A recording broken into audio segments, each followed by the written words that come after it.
time for Dodger Baseball. Live from Dodger Stadium, KCAL 9 presents the Dodgers as they take on the New York Yankees. Hi, everybody, and a very pleasant Tuesday evening to you, wherever you may be. Dodgers and Yankees, well, they've met each other 11 times in the World Series. The Yankees have won 8 of 11 this year. They have played twice in New York, and they split those two. Over the last few years, they've split 8. So they play tough head-to-head, and we look for that again tonight and tomorrow night. Tonight, Andy Pettitte on the mound for New York. Pettitte is 7-8. He is 2-0 lifetime against the Dodgers. Those were the days when he pitched for the Houston Astros. The Dodgers will send Zach Greinke to the mound. He is 8-3, 2-4 lifetime against New York. 2-1, however, at home against them. That was when he was with Kansas City. The Dodgers, 2.5 games in front of Arizona. They're playing Tampa Bay, and the Yankees find themselves 7.5 games behind Tampa Bay. The Yankees and the Dodgers, they've met 11 times in the World Series. We'll show you a couple of highlights and get to the ball game after this.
The two-game series with the Yankees. Well, the Yankees and the Dodgers go together like ham and eggs in the World Series. They've met each other 11 times. The Yankees have won 8 of the 11. The Dodgers winning in Brooklyn, then sweeping the Yankees here in '63 and winning one more time in 1981. If we turn the clock back, we can start with 1955. World Series, Yankee Stadium, and Jackie Robinson steals home. The Dodgers on their way to winning their only championship for the borough of Brooklyn. 1956, Don Larson, he had been pushed around a couple of games before. He goes to the mound and pitches a perfect game. 1963, talking about perfect, Sandy Koufax and Don Drysdale lead the Dodgers to a 4-0 series sweep. Then in 1977, he picked up the nickname, rightly so, Mr. October. Reggie Jackson hit 3 home runs in one game, and the Yankees went on to win. And in 1981, the last out of the game, Steve Howe delivers, fly ball to left field. Kenny Landreau is at the other end of it, and the Dodgers do it. They beat the Yankees, their third and last World Championship victory against New York. And with that, we'll be back with the ball game right after this.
Dodger Baseball on KCAL 9 is brought to you by your Southern California Toyota dealers. We make it easy.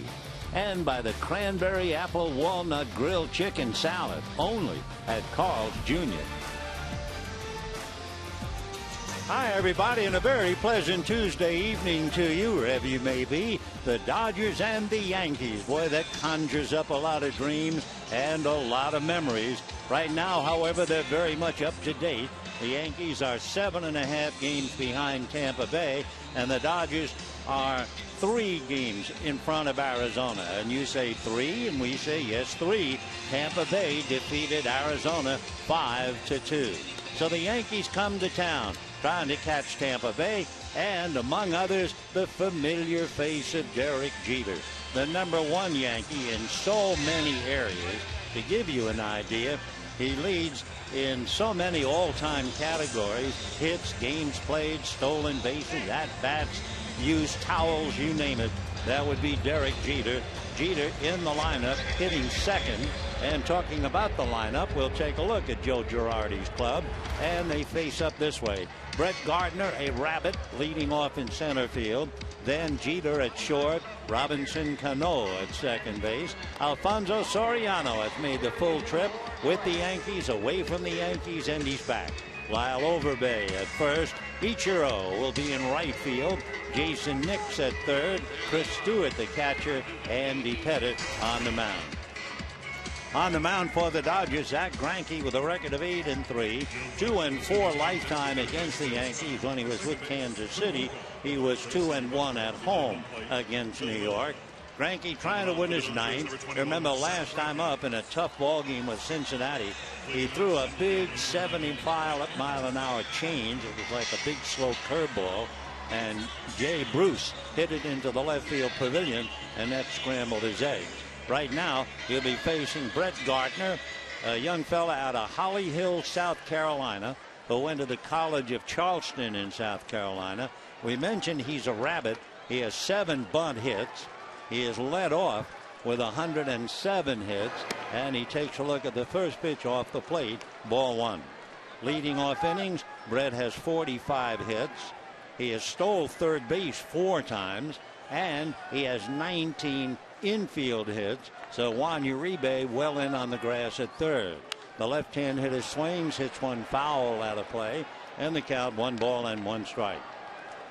Brett Gardner, 5'10", 185, signed by the Yankees in 05 and came up in 08. He has stolen as many as 49 for the Yankees 2 years ago. So if he gets aboard, he's a headache. And Gardner waiting. Greinke, 1-1 strike. Zach ready and comes back with a fastball. Gardner's late, fouls it away, and the count 1-2.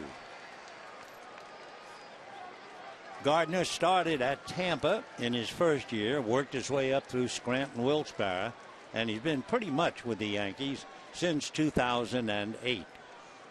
1-2 the count. Gardner hitting .281. Greinke ready and comes back, and has a broken back ground ball to the right side, picked up easily by Mark Ellis to throw him out. So Gardner shatters the bat, and we have 1 away, and that will bring up the great Derek Jeter. You don't throw that word around very often on a player, but he deserves it. He's the franchise record holder for the Yankees for hits. Back in 2009 in September, he passed Lou Gehrig, who had held the mark going back to 1937 when he passed Babe Ruth. So how about that? You're Derek Jeter, and you passed Babe Ruth, and then Lou Gehrig, #1, piling up over 3,300 hits. Jeter waiting. Greinke ready and delivers, and the first pitch finds the inside corner for a strike. A remarkable way for the great one to break in. Sunday, he was introduced by a recording, the late Bob Shepard, so many years, the wonderful public address announcer at Yankee Stadium, and they had a recording of his introduction. Jeter hits one foul, and the count 0-2. The crowd, of course, went bananas. The combination of Bob's voice and Jeter's appearance. Matt Morris on the mound made his first pitch, and wouldn't you know, the Stars produce. Jeter hit a home run. He has 3,307 hits, and Derek right-hand batter waiting. Strike 2 pitch on the way is swung on and foul back. 0-2 the count to Derek Jeter.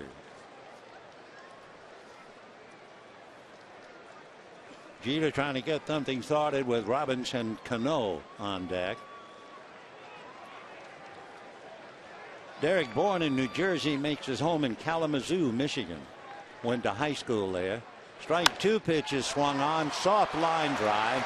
Trapped by Mark Ellis and throws to first for the out. So they retired Jeter.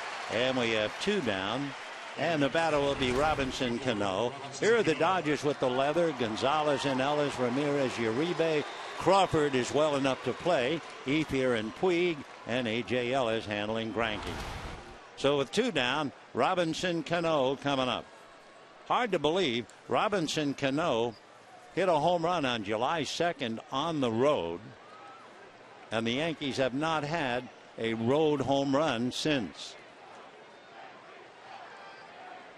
Had a stretch where he hit safely in 12 straight, and the left-hand hitter backs off, looks at the pitch, in for a strike, and the count 0-1. This would be the 9th regular season game between the 2 clubs over the years. They've split 8. Cano waiting. Greinke looks down the barrel to get a sign, and then Cano backs out. Cano struggling of late with the bat.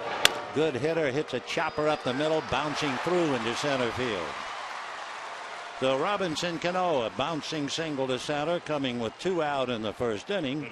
And the batter will be Alfonso Soriano. Soriano hitting .256, 18 home runs, 55 runs batted in. Among other things, Soriano brings the heaviest bat that we know of as being used in the big leagues as of right now. His bat is 35 inches long, 33.5 ounces in weight, and that's a monstrous bat.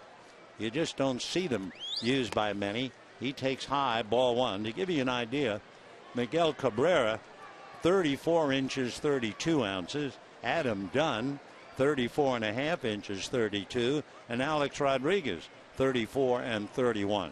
But he's 35, 33.5. Swings, hits one foul off to the right, out of play.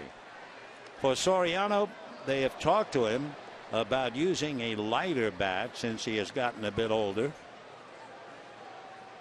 Finally, he switched to a lighter bat. Hasn't slowed him down. Joe Girardi taking in things. Formerly caught, of course, among other places with the Chicago Cubs, so he knows Dodger Stadium. The 1-1 pitch on the way. Soriano, big swing and a miss. And the count 1-2. Give you an idea with Alfonso Soriano, the last we checked, Joe DiMaggio hit 361 home runs. Soriano 325. Soriano 1,336 strikeouts. DiMaggio 369. Throw to first, and Cano back on the bag. Robinson Cano has stolen 6 out of 7. Gardner is the big rabbit. He has stolen 17. And then when you get down to Suzuki, he has stolen 15. So 1-2 the count to Alfonso Soriano. Wiry right-hand batter takes low, and the count runs 2-2. When you talk about Soriano's bat and how heavy it is, you then want to say, well, just how big is he? Well, he's 6'1", but he only weighs about 185. They used to call those kind of things wagon tongs. So the big bat, and he's been able to use it so very, very well ever since the Yankees signed him in 1998. He takes low and inside. Ball 3. Soriano was born in San Pedro de Macorís. We've certainly heard enough from that city. And actually his uncle, he has a Dodger connection. His uncle Hilario was a minor league catcher in the Dodger organization. So Soriano, who originally signed with the Hiroshima Carp, then signed with the Yankees, and with Cano going, he swings and misses, and down he goes. So Soriano strikes out. They leave Cano at first. And at the end of half an inning, it's time for Andy Pettitte to go to work. No score.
Now take a look at Don Mattingly's lineup against his old club.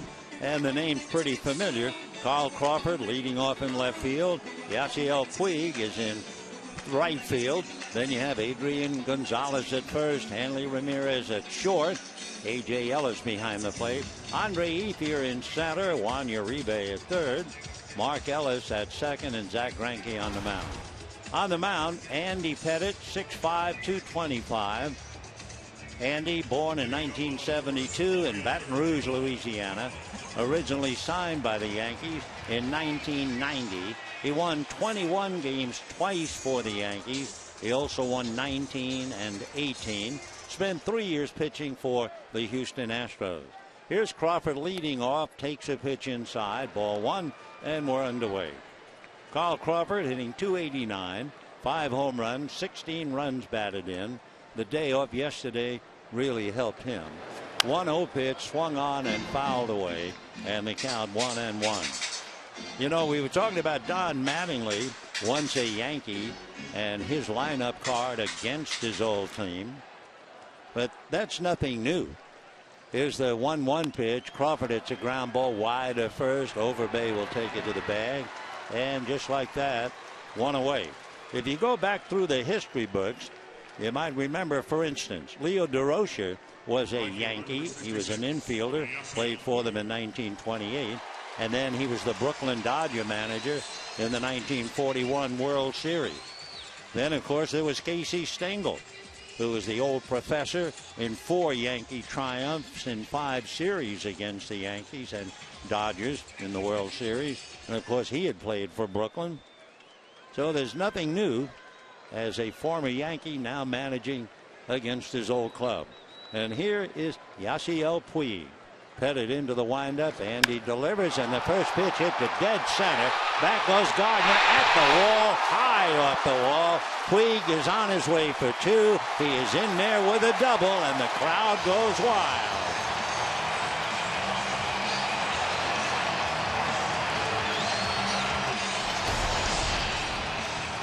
Yasiel Puig hit, I would say, about maybe 2 feet from the top of the center field wall, maybe less than that.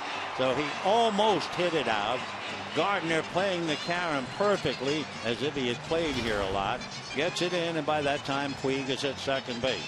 Couple of notes about Andy Pettitte. His earned run average in the first inning this year is 7.5. That's right, 7.5 runs.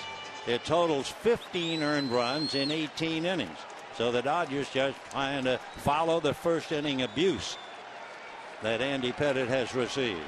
So now it's Gonzalez followed by Ramirez, and the first pitch in for strike.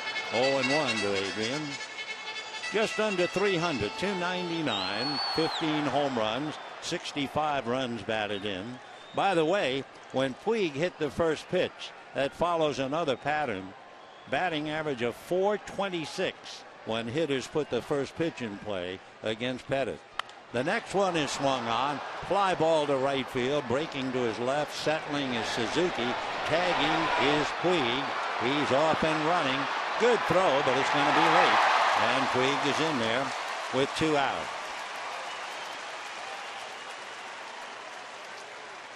So Gonzalez fly ball to right. Ichiro made the play, but couldn't beat the wild horse who's standing at third with 2 out. And the batter is Hanley Ramirez.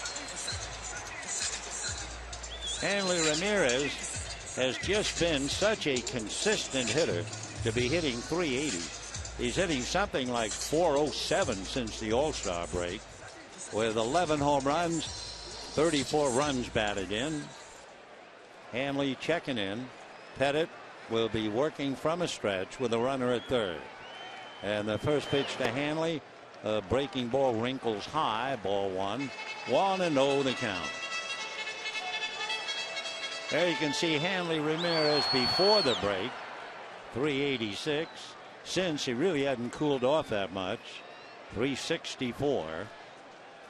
1 ball and no strikes. Hanley backs off the pitch very high, ball 2. 2-0. He's been hitting .376 since he came off the DL. Meanwhile, Andy Pettit struggling a little bit here in the first inning, but as we pointed out, he's becoming accustomed to that. 2-0 pitch on the way, and Ramirez swings, fouls it back, and the count 2-1. So Hanley Ramirez trying to pick up Yasiel Puig before another big crowd here at Dodger Stadium. We have not been told that it's a sellout, but it certainly is a fine showing on a Tuesday night for the Dodgers and the Yankees. 2-1 the count to Hanley Ramirez. Pettit ready, and he delivers. Breaking ball low, ball 3. 3-1 the count. Of course, with Ramirez, you have to figure he's swinging if he likes the location.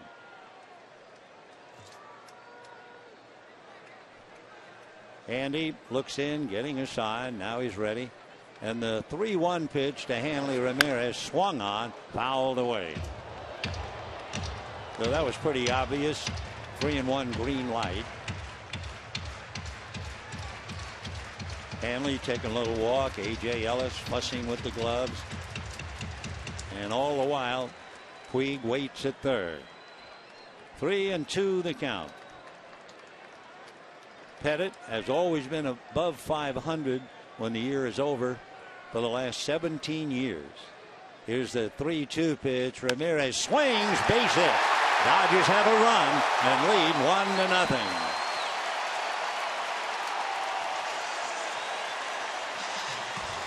To Hanley Ramirez, a line drive single to center. Puig walks in from third, and the Dodgers are on the board. We will repeat. Tampa Bay defeated Arizona earlier today, so the Dodgers, a victory tonight, could increase their lead to 3.5 games, and it was Yasiel Puig who got them started in the right direction.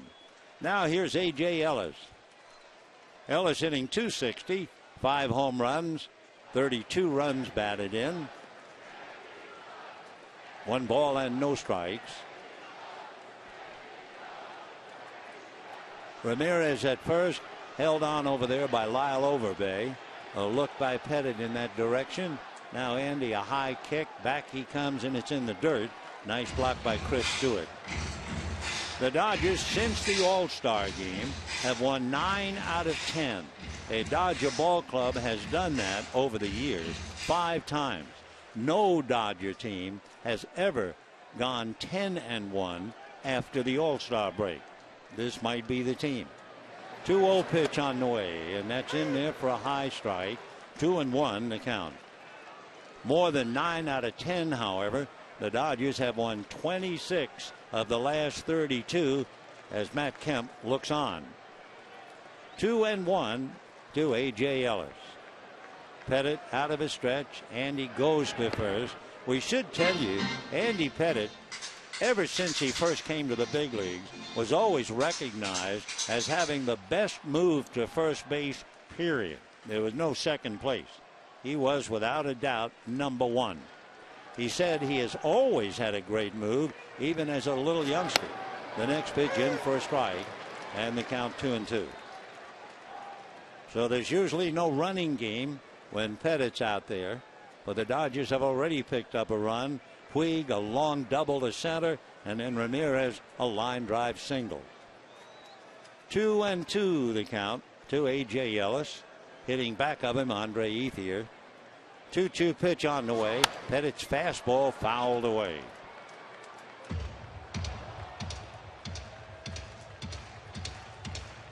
So Andy Pettitte battling A.J. Ellis. Pettitte with 252 victories. He passed the great Whitey Ford. Now the 2-2 pitch on the way is instead throw to first. Hanley jumps back on the bag. Pettitte's a big man, as we mentioned, 6'5", 225 pounds. 41 years old in June.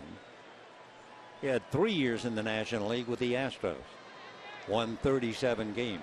2-2 pitch is fouled away.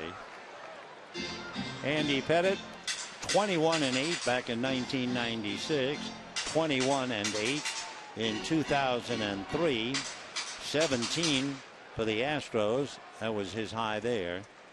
And since coming back to the Yankees, his high in victories 15. He's won 14 3 times. 2-2 pitch coming up. Left-handed deals, and it's going to be a chopper down towards second. Play made easily by Cano, and that's that. So Ellis grounds out, but Hanley Ramirez, sharp as usual, line drive single to center to score Puig, and at the end of an inning, 1-0 Dodgers.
By Hanley Ramirez, and the Dodgers lead 1-0. Don't forget, bring the kids to Dodger Stadium Sunday, August 11th. The first 15,000 ticketed kids 14 and under in attendance receive their own Dodgers back-to-school backpack. Compliments of First 5 LA. For tickets, visit Dodgers.com/promotions. 1-0 Dodgers. Lyle Overbay, who certainly spent a lot of time in the National League, originally signed by the Diamondbacks out of the University of Nevada. So the big left-hand batter has a look at a pitch low. 1 ball and no strikes.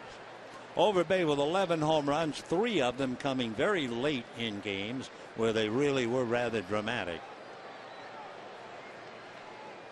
Overbay 36 years old. He hits one in the air to right field and deep. Going back to Puig at the wall. Climbing the wall. It is gone. So Lyle Overbay hits one here in the second inning. His 12th of the year. And just like that, we have a 1-1 tie.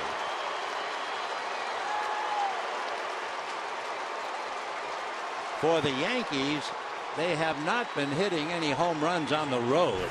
The last home run they hit on the road was Robinson Cano on July the 2nd.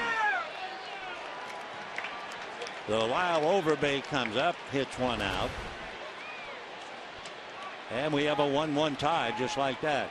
For Greinke, that would be the 10th home run he's allowed. And his first pitch high and inside hits the bat as Suzuki tries to duck out of the way. No balls and 1 strike. Derek Jeter hit a home run Sunday at Yankee Stadium. That was the first by any Yankee right-hand hitter in 28 games. Yankees don't go on droughts like that, but this one went back to 1969. 28 days ago, Cano on July the 2nd hit it. There were 316 Yankee at-bats ago. So add another 4, and then Overbay hits one out. The 1-1 pitch, high bouncer down towards Mark Ellis. He takes care of Suzuki, and we have one down. Lyle Overbay, by the way, hit as many as 22 home runs for the Blue Jays, so he's accustomed to hitting them out. So now Jason Nix coming up. Jason, right-hand batter, playing third base. Greinke waiting for him as Jason settles in. He's been on the DL. He had a hamstring pull. He goes after the first pitch, hits a fly ball. Puig started back. Now he comes up to make the catch. So Nix doesn't hang around. First ball swinging. 2 down. And the batter will be Chris Stewart, the catcher.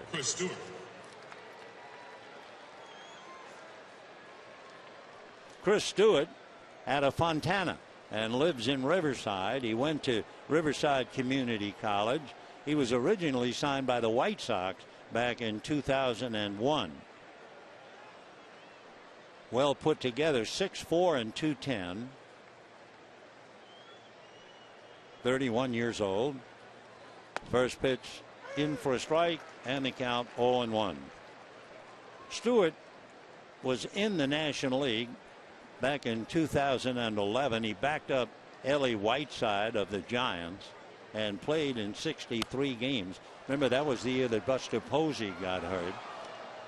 One thing about Stewart, he is not a particularly great hitter, but they rave about his work behind the plate.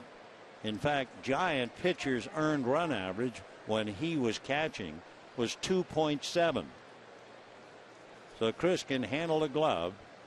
Now the strike 2 pitch on the way. Greinke comes back, drops it in there. Strike 3 called. However, Lyle Overbay hits one into the right field pavilion, and at the end of an inning and a half, we have a 1-1 tie.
brought to you by the Super Bacon Cheeseburger with 6 strips of crispy bacon only at Carl's Jr. And by the Smurfs 2 in theaters July 31st. 1-1 tie as we go to the bottom of the second inning. Andre Ethier followed by Juan Uribe and then Mark Ellis. Dodgers got a run on a double by Puig and a single by Ramirez, and the Yankees got it right back, the home run by Lyle Overbay. Andre Ethier hitting .265 as Gonzalez and Puig hold a little discussion in the dugout.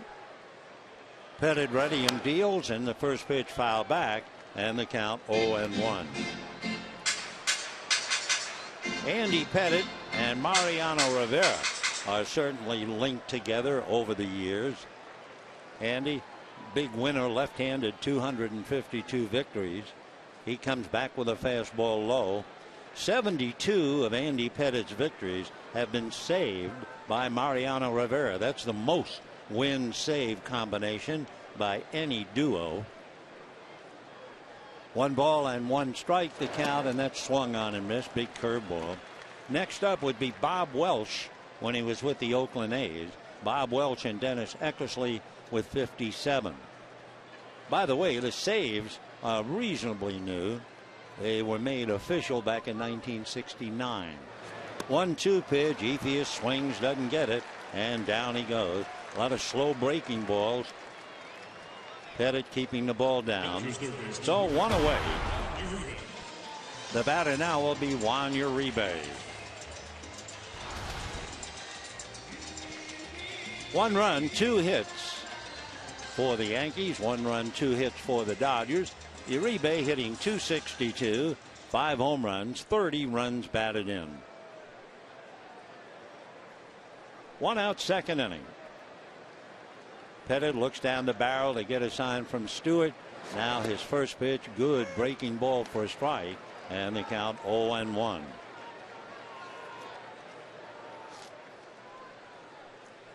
Uribe, as you know, very much of a slow starter this year, and of late hitting the ball pretty well. Backs off, pitch in for a strike. 0-2 the count. Pettit nods yes to Stewart. Veteran left-hander delivers, and another breaking ball and a high drive to left field, down the line and gone. Juan Uribe hits it out, and the Dodgers lead 2-1.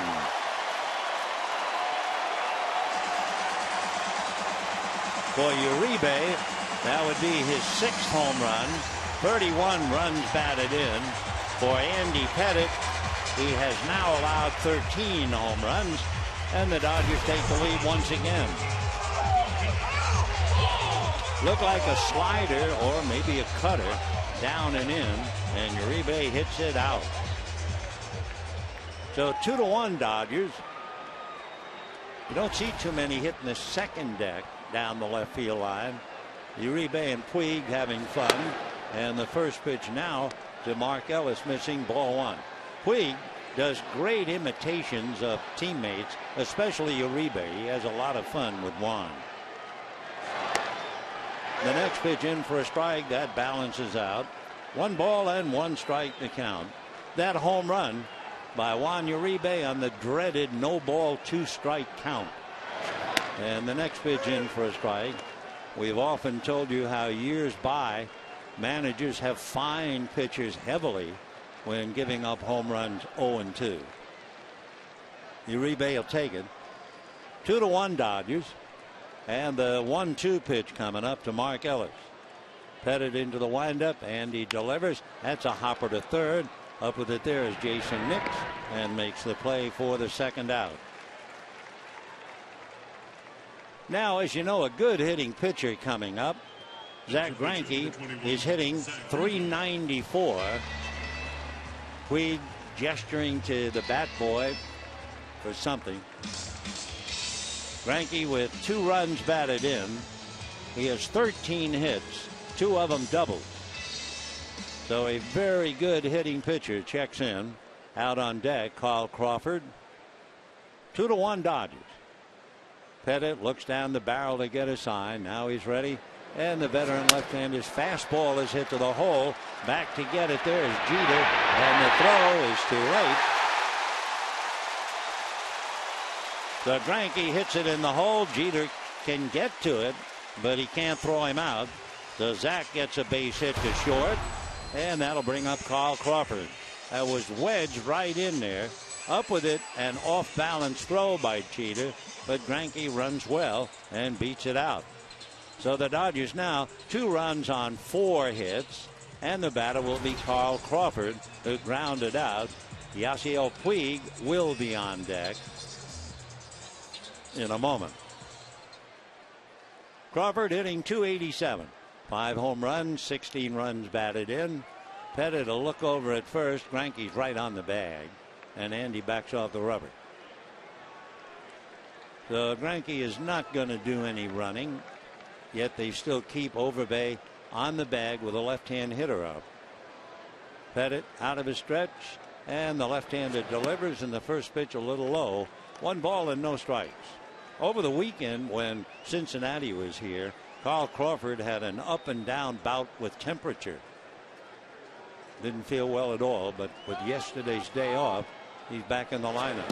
He has a look at a breaking ball strike, and the count 1-1.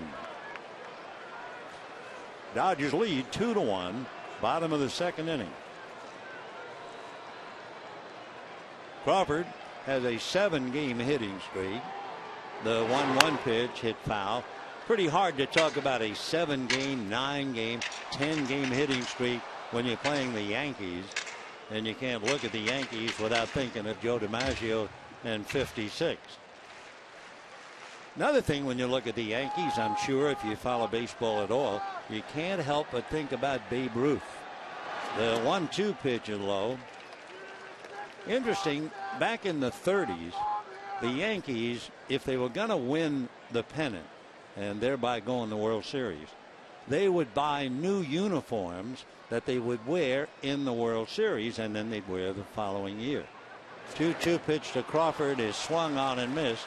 Strike 3. We will tell you more about uniforms and the Yankees and Babe Ruth. Before, we'll take a look at Juan Uribe hitting that no-ball 2-strike pitch down the line, 2nd deck, and the Dodgers lead 2-1.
Dodgers honor the National League Rookie of the Year 1995. Hideo Nomo bobblehead night, and the first 50,000 fans in attendance received their own mini Hideo the Tornado Nomo bobblehead, celebrating his no-hitter in Colorado in 1996. For tickets, visit Dodgers.com/promotions. We were telling you about Babe Ruth, and we have Andy Pettitte at the plate. He'll be followed by Brett Gardner and then Derek Jeter. And to repeat, back in those days, if the Yankees were going to win the pennant, they would have new uniforms to wear in the World Series. Pitch to Pettitte to strike. In 1934, the Yankees bought the uniforms for the World Series, but they didn't win the pennant. The Detroit Tigers won the pennant. Here's the strike one pitch to Andy Pettitte, and he fouls it away. Well, it was also the end of 34, the beginning of 35, and the Yankees knew that Babe Ruth was finished. He wasn't going to play anymore. But remember, he had a brand new uniform. Never worn. Babe Ruth, number 3. No balls and 2 strikes to Andy Pettitte. The strike 2 pitch on the way high, ball 1, 1-2. Babe never wore the uniform or the shirt, but he did let one man use the shirt for a charity game, and he was a baseball broadcaster with the Dodgers by the name of Al Helfer. The 1-2 pitch was swung on and missed, and down goes Pettitte. That was the only time the uniform was actually worn in any kind of a ball game. I bring it up because you say you see the Yankees and you think of Babe Ruth. What about a shirt that had his name and his number on it but was never worn? Well, it went on auction, and it was sold for $286,000. And it was never worn by the Babe. His name lingers on. One away. Here's Brett Gardner, grounded out in the first inning. Dodgers lead 2-1 in the third. He takes a hook in for a strike, and the count 0-1. 1934 World Series. St. Louis Cardinals beat Detroit in 7 games. Dizzy and Daffy Zine. Next pitch is a little low. 1 ball, 1 strike. The Dean boys, the old story where Daffy would pitch maybe a 2-hitter. Dizzy would say, well, if I thought he was going to pitch a 2-hitter, I'd have pitched a 1-hitter. They must have been something, those two. The 1-1 pitch on the way. The line drive over the glove and Greinke into center field for a base hit. And one other connection, Dizzy Dean at one time was the television broadcaster for the New York Yankees. Well, with Gardner at first, here comes Derek Jeter, who grounded out in the first inning. Now remember, Gardner runs very, very well. He has stolen 17 out of 24. Derek Jeter, 3,307 hits. Just past Willie Mays. He would be number 11 on the all-time hit parade. Derek asking for time and backs out.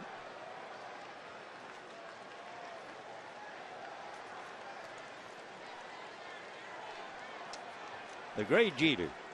Boy, that must have been a great moment when they welcomed him back. Talking about World Series, Derek, MVP in the 2000 World Series, takes a pitch in the dirt. Ball 1. I guess maybe Derek Jeter was born to be a ball player. The usual answer to the question, who invented baseball, is Abner Doubleday. I don't know whether that's true. No one seems to really know. But if so, well, Derek Jeter has his birthday on the same day as Abner Doubleday, June 26th. 1 ball and no strikes. Greinke ready. Zach deals on the fists, and it's foul back. Jeter, just to look at some of his numbers, 3,307 hits, 13 times an All-Star, 5-time World Series champion, and as we mentioned, 2000 World Series MVP. Also quite a student. When he graduated from high school, his grade average was 3.8. He was Mr. Baseball in the state of Michigan. He was USA's Player of the Year, Mizuno's first-team All-American, even in high school. 1 ball and 1 strike. Derek takes inside, ball 2, 2-1.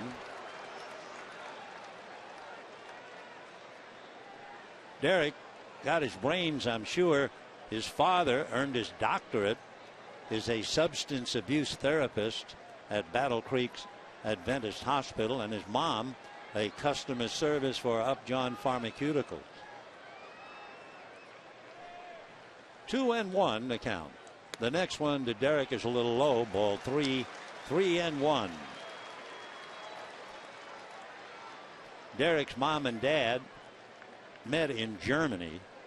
His father Charles, who is black, hails from Tennessee. His mom Dorothy is white. She came from a family of Yankee fans in northern New Jersey. Just a short drive over the George Washington Bridge from Yankee Stadium. Throw to first. Gardner diving back.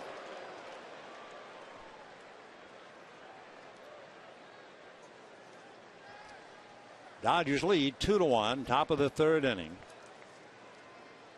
Of course, talking about brains, when they bring up smart managers, they'll talk about Joe Girardi, and you figure you know where Joe's brains came from. Joe is the fourth of 5 children in his family. 2 older brothers are doctors. His sister has her PhD in math and teaches at SC the last we checked. His younger brother is an auditor, and Joe, a very wise manager in baseball. 3-1 the count to Derek Jeter. He's hitting if he likes the location, no doubt about that. The 3-1 pitch, Gardner goes, and it's fouled away. The number 1 man, top of the heap, all-time hit leader, Pete Rose, 4,256. Number 2, Ty Cobb, 4,189. They're the only 2 with over 4,000 hits. Stan Musial had an interesting collection of numbers. 3,630 hits, 1,815 at home, 1,815 on the road. 3-2 the count. Gardner goes, and the pitch is swung on. Little ground ball. Uribe in a hurry. Short hops on the run to throw him out. The Dodgers have Ramirez covering along with Greinke, so Gardner had to hold at second base. So Jeter taps to third, and with 2 down, the batter will be Robinson Cano. Cano singled to center in the first inning. Cano with 21 home runs. He has reached the 20 home run plateau 5 straight years. That breaks a tie that he had with Alfonso Soriano, Lou Whitaker, and Brett Boone.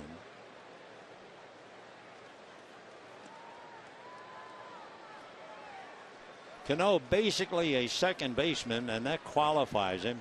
He has 198 career home runs.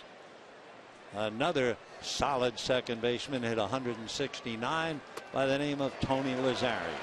Push him up, Tony Lazzari. 0-1 to count. Cano missing on the first pitch. Backs out, nodding in agreement to Bill Miller, the plate umpire. Dodgers got a run. Puig doubled. Ramirez singled him home. Overbay homered. Bottom of the second inning, Uribe homers to give the Dodgers a 2-1 lead. And now Cano trying to pick up Gardner and tie the game up again. Fastball swung on and missed, and the count 0-2. That was a 94-mile-an-hour fastball. The Greinke with that very easy delivery, and it's remarkable that he can just have that ball jump on you.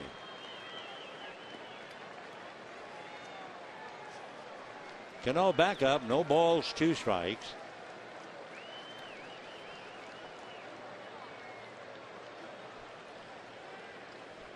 Robinson backs out for the moment.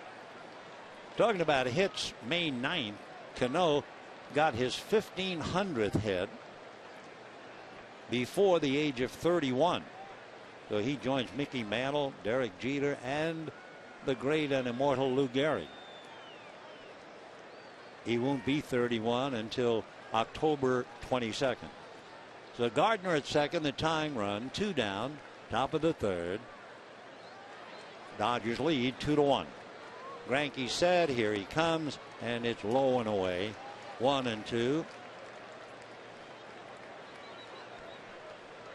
Waiting on deck, Alfonso Soriano. 1 ball and 2 strikes. Robinson is a chip off the old block. His father Jose actually signed with the Yankees way back in 1980. Got to the majors briefly with the Houston Astros. And a high fastball is swung on and missed. That was 95, and Cano went after it, and he's just blown away. So Greinke going hard and high to strike him out. They leave Gardner, and at the end of 2.5, 2-1 Dodgers.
Puig. He hit the first pitch for a double. When he puts the first pitch in play this year, he's hitting .677, and he takes ball 1. Now, when he puts the 1-ball no-strike pitch in play, he's 14 for 20. That's a .700 batting average. The 1-0 pitch on the way, he takes the strike, and the count 1-1. So Yasiel Puig, followed by Gonzalez, then Ramirez. Pettit into the windup, and the 1-1 pitch away, and he chased it. So that's been the pattern. They'll work him inside, then away. That looked more like a changeup down and away. 1-2 to Puig, hitting .376. The 1-2 pitch on the way, outside, off speed, 78 miles an hour. 2-2 the count to Yasiel. Pettit into the windup, back he comes, swung on and fouled off. Take a look at Puig. Came so close to hitting a home run. He got a high breaking ball, and he hit it a foot or less from the top of the wall. And he hits a little ground ball to short. Jeter is up with it and throws him out. So we have 1 down, bottom of the 3rd. Dodgers lead 2-1. Now the batter, Adrian Gonzalez, hit a fly ball deep enough to right field for Puig to advance to 3rd.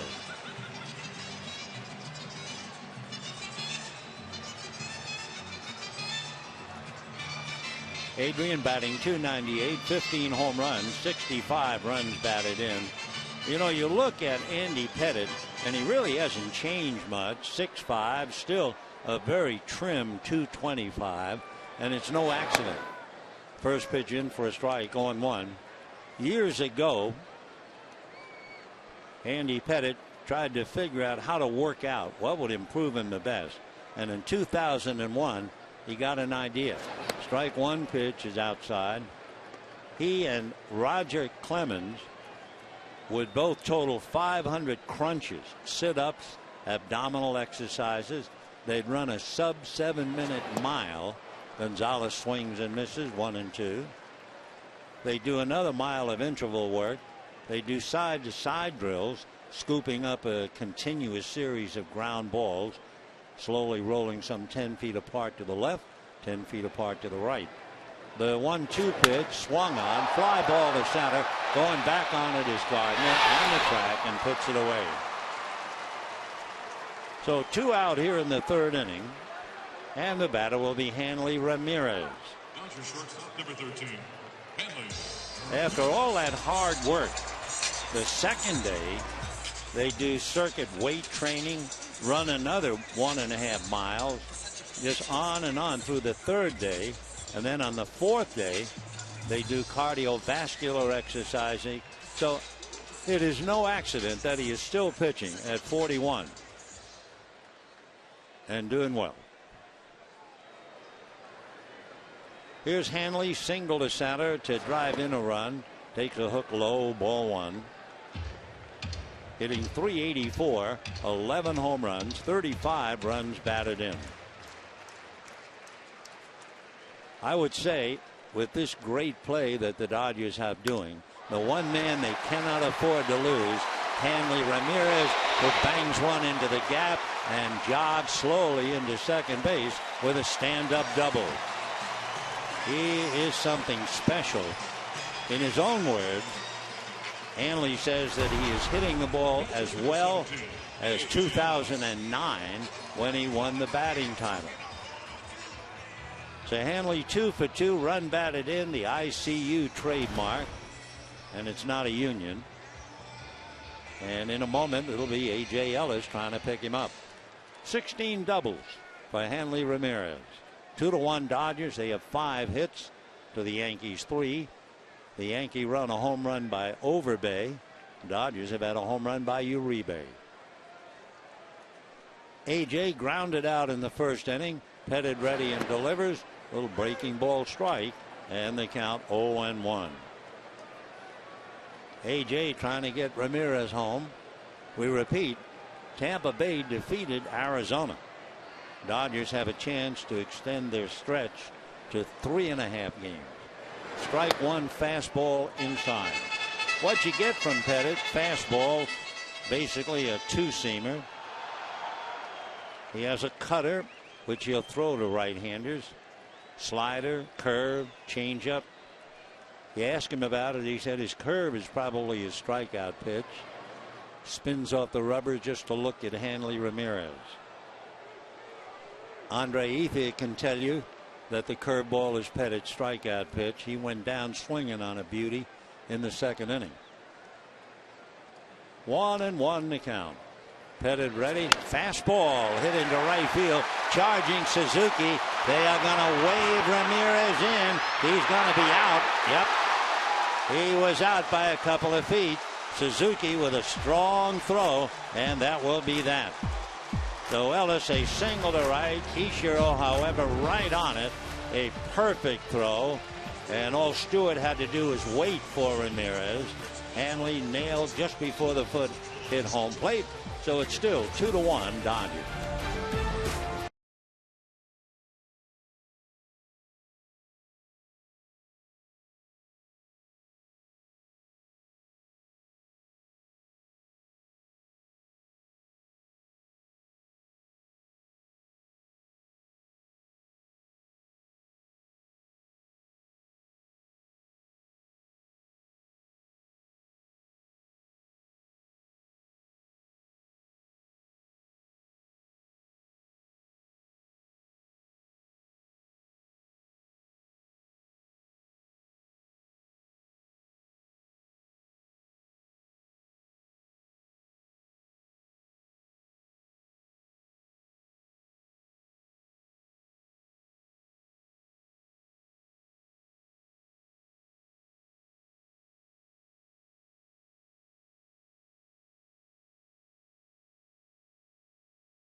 to you by Chevrolet. Find new roads. By Sports Authority, the official sporting goods retailer of the Los Angeles Dodgers. And by Honda. Get a great deal on a new car you love at the Honda Summer Clearance Event. Dodgers holding on to a 2-1 lead, tried to make it 3-1, and Ichiro made that good throw to the plate to nail Hanley Ramirez. So Zach Greinke going to work now on Alfonso Soriano, Lyle Overbay, and then Ichiro. So Hanley drives in one and is out trying to score. Soriano bent at the knees and waist. Big slow curveball drops in. That thing was 71 miles an hour. The ball that hurt him against Jay Bruce in Cincinnati was a slow curve at 70 miles an hour. 0-1 the count. Soriano way out in front, 0-2. One thing about Soriano leaving the National League, he'll be sorry he won't be playing against the Arizona Diamondbacks. In his last 12 games against Arizona, he hit 10 home runs. 0-2. Foul back. Talking about home runs, Soriano has 7 home runs against the Dodgers in 36 games.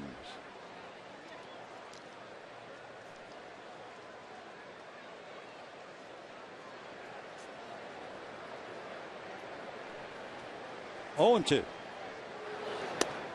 1-2. Soriano leading off the inning. He has 47 career leadoff home runs. That would be third behind Ricky Henderson and Craig Biggio. 1-2. 2-2.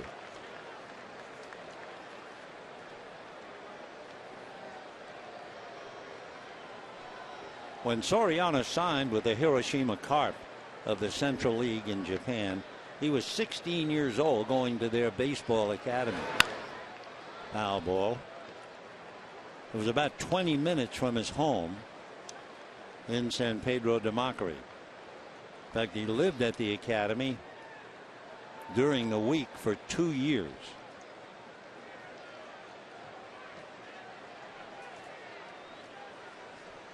Two balls and 2 strikes. Check. They're going to look. No swing. C.B. Buckner on the line. 3-2 to Alfonso. 1996, he made the 15-hour journey from the Dominican Republic to Japan, where they tell me it's to be a baseball player over there is like being in military boot camp.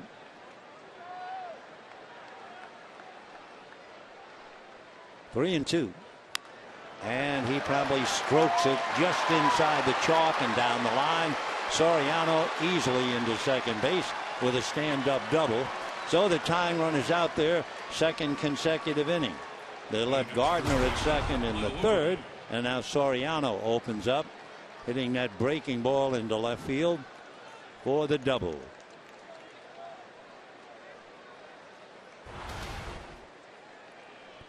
Lyle Overbay hit the home run in the second inning.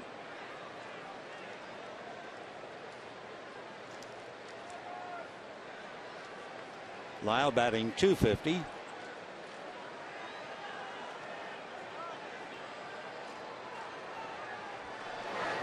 Overbay, if you wonder where he popped up from, in March this year, he was released by the Red Sox. And he signed with the Yankees. His agent convinced Brian Cashman to give Overbay a 3-day tryout. They were looking for power. He swings, doesn't get it, but it also gets away from A.J. Ellis. And over to third goes Soriano. So we'll wait and see. Wild pitch, fastball. Big breaking ball. Looked like A.J. wasn't quite sure how to use his glove on that. It might have been a pass ball. We'll see. Either way, tying run 90 feet away. Nope, it'll be a wild pitch.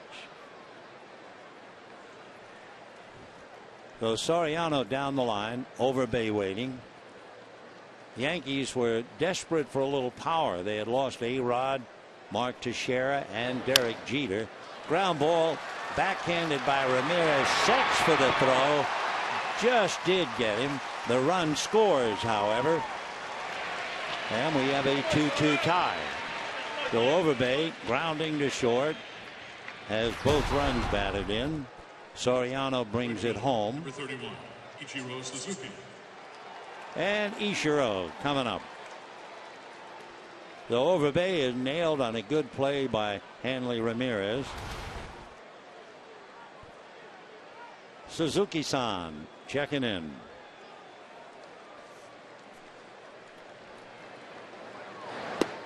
And ball one. The 2007 All-Star game, that belonged to Ichiro. He was 3 for 3. He was the All-Star MVP, and he hit the first ever home run inside the park in an All-Star game. He was with the Mariners in those days, and the only other Mariner to be an MVP of an All-Star game was Ken Griffey Jr. 2-0. Ground ball wide of first. Gonzalez underhanding for the second out. 2 down. 2 runs, 4 hits for the Yankees. 2 runs, 6 hits for the Dodgers. And Jason Nix coming up.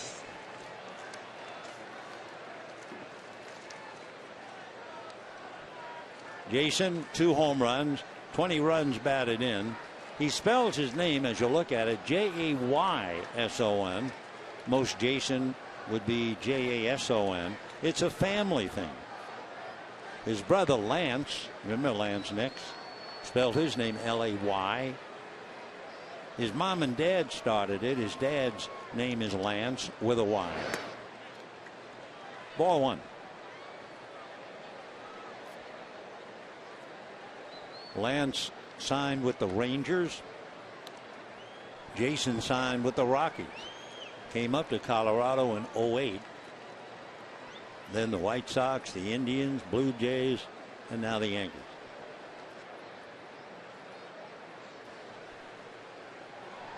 Two tie. 4th inning. And with 2 out, 2 ball, no strike, make it 1-1 on Nix with Chris Stewart on deck.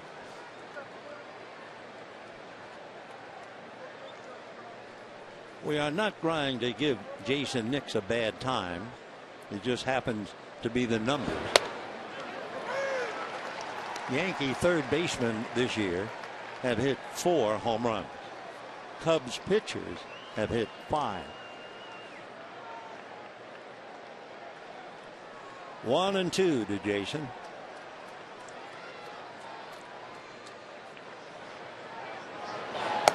Got him.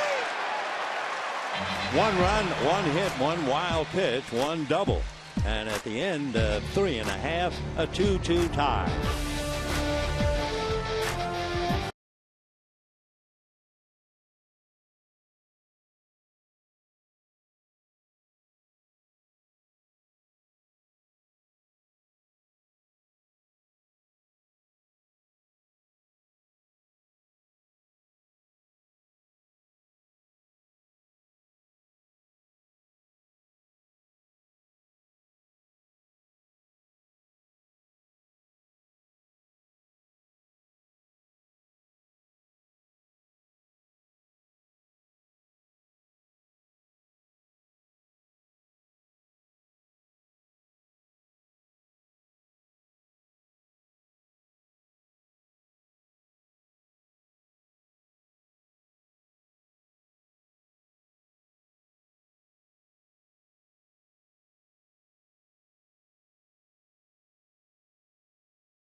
take the lead. The Yankees come right back to tie them up.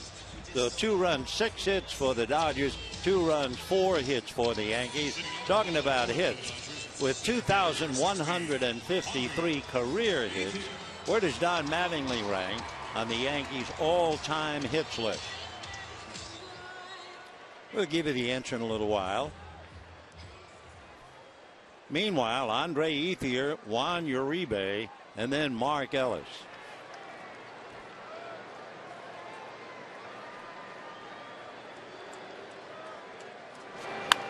And first pitch lifted back a third down the line. Nix and Soriano, and it's Nix in fair ground. So Ethier pops out, 1 away. And the batter is Juan Uribe, who hit not a historic home run, but certainly something to really talk about. First of all, Uribe hit the ball in the upper deck in left field. We'll take a look at it. Went down to get it and knew he hit it. And you can see about 4 rows back up. Now he hit that on a no-ball 2-strike count. And Andy Pettit's entire career, having faced over 13,700 batters, he's allowed 9 home runs in his career on an 0-2 pitch. Uribe's was number 9. But it's also something to think about. Uribe, the 22nd all-time to reach the low level. The one I immediately thought of, Frank Howard in the '63 World Series. Uribe taps out for 2 down. That was the 1963 series where the Dodgers swept the Yankees, thanks to Sandy Koufax and Don Drysdale, among others. Dave Kingman of the Mets hit one up there. Dave Parker of the Reds. Mike Esaski of the Reds.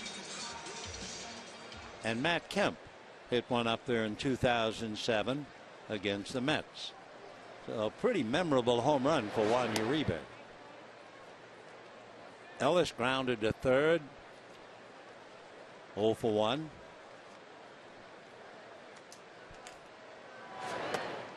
Fastball in there nicely. Fastball at 88.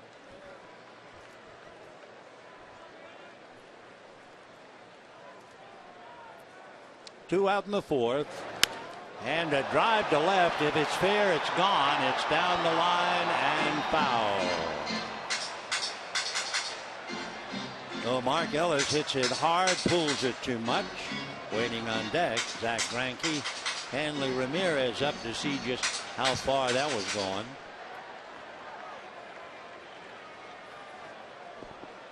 One and 2 to Mark.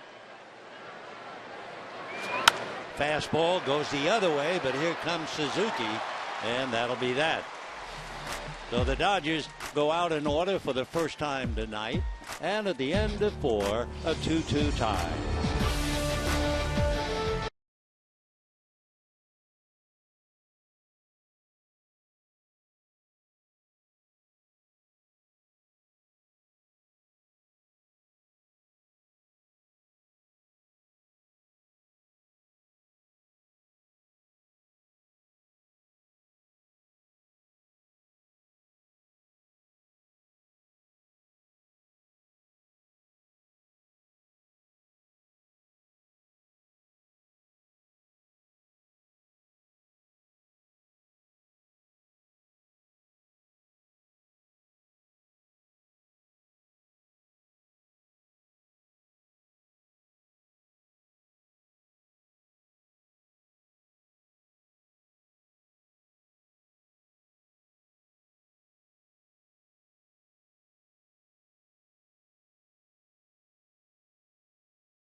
innings, and he's given up 2 more hits. They're tied up 2-2.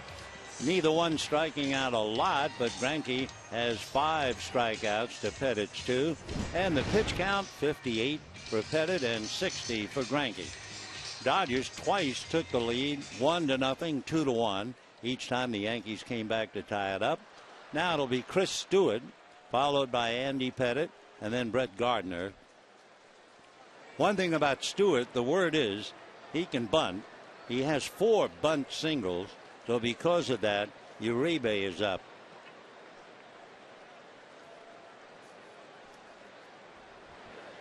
Full swing, foul ball off to the right that will go into the crowd. 0-1.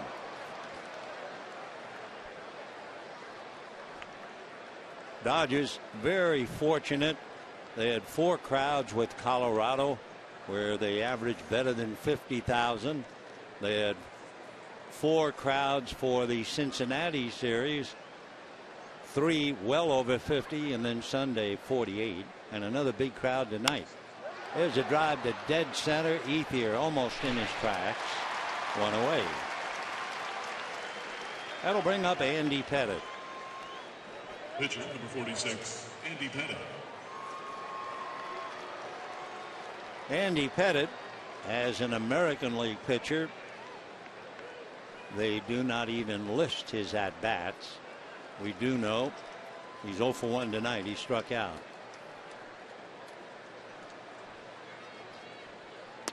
I'm not sure if you heard it, and we waited until the Dodgers officially had a release tonight. The Dodgers signed free agent right-hander Brian Wilson to a 1-year contract. Remember Brian Wilson with the Giants? That remarkable beard. The last time he pitched, April of 2012, Brian had Tommy John surgery. 1-1. 1-2. There's Brian, and there's that beard. Boy, he was a tower of strength when he was healthy pitching for the Giants and threw so very, very hard. Wow. 3-time All-Star. So if he's healthy, Dodgers get a welcome strong arm in the bullpen. Foul back. Brett Gardner on deck. 2 runs, 6 hits for the Dodgers, 2 runs, 4 hits for the Yankees. They've met 11 times in the World Series. The Yankees have won 8 of the 11.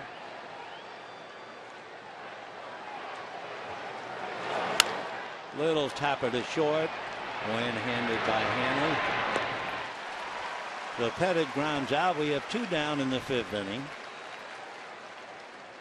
And the batter will be Brett Gardner.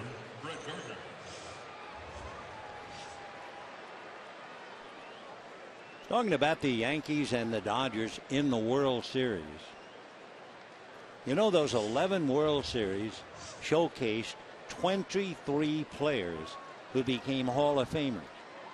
14 Yankees, 9 Dodgers.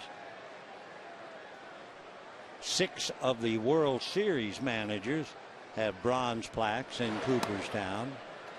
Joe McCarthy, Bucky Harris, Casey Stengel with the Yankees, Leo DeRocher, Walter Alston, Tommy Lasorda with the Dodgers. Boy, did they put on some memorable series. That's a strike.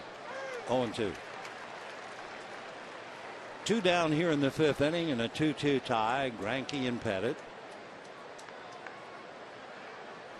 Way back in 1941, the Dodgers appeared to have tied the series at 2-2.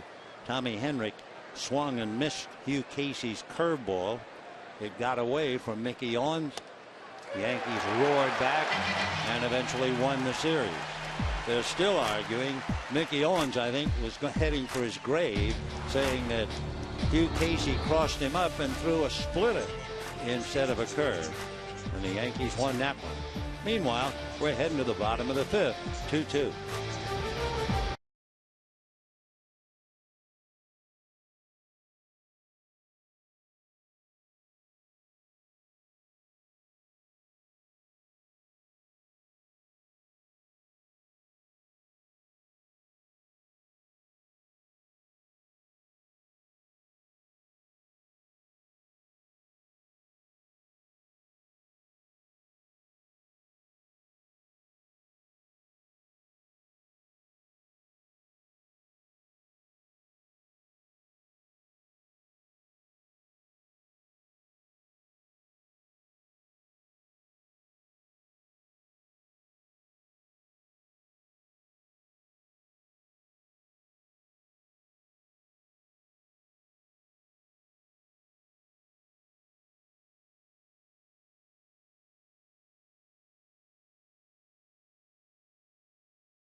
Will be Zach Greinke, followed by Carl Crawford, and then Yasiel Puig. We talked about the 1941 World Series. The Yankees pulling one out of the hat when Mickey Owens unable to handle strike three. In 1947, the Yankee right-hander Bill Bevins, who had a 7-13 record, was working on a no-hitter with 2 out in the 9th inning, game 4 at Ebbets Field. He walked 2 of the 10 that Bevins walked in that no-hitter effort, and Cookie Lavagetto doubled off the screen in right field. The Dodgers pulled that one out. The Yankees went on to win it anyway, and every now and then you'll see a highlight of that series.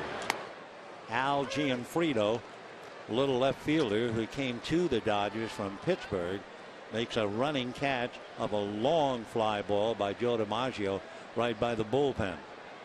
That was 47. And Greinke swing, strikes out, and we have one away. Remember the trivia question? We gave it to you about Don Mattingly, 2153 career hits. Where does he rank? 7th. Derek Jeter, 3,300. He's atop the heap. One of the most heartbreaking games, I think, in World Series history was in 1949.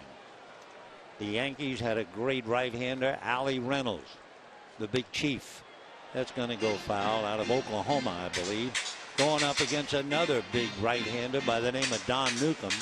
And they were scoreless, bottom of the 9th inning.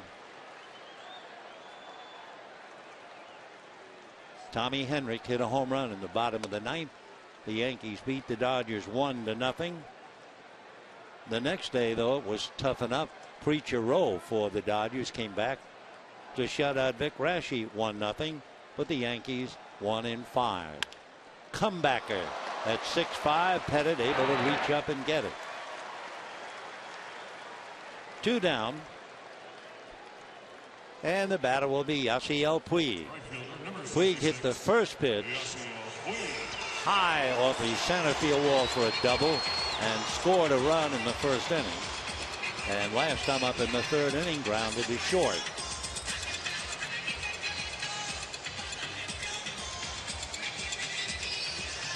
Yasiel hitting .374, 10 home runs, 23 runs batted in.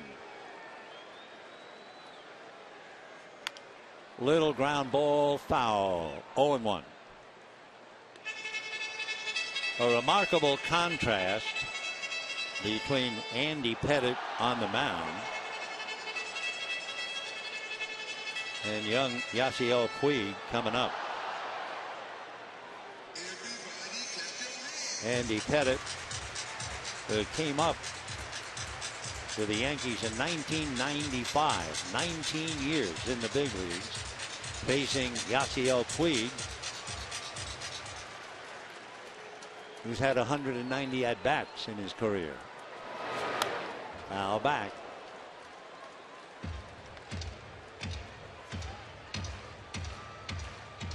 Puig is in his 49th game against a man who has had 252 victories, well over 3,000 innings. Little cutter jumped in at the hands. 1-2.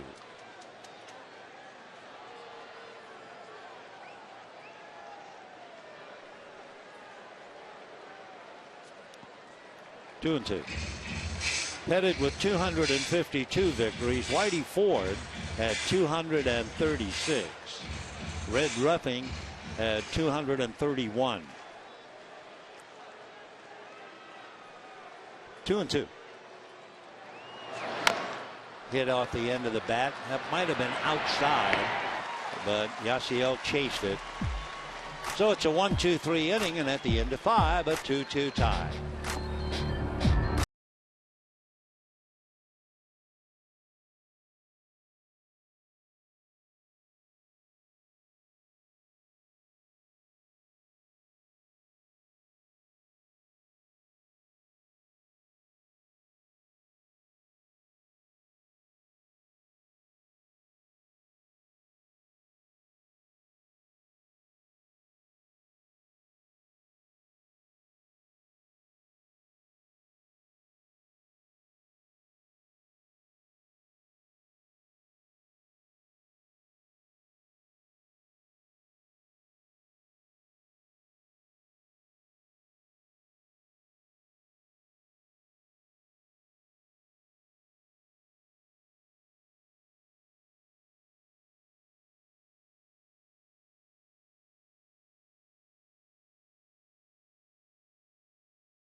Wes Parker made an error.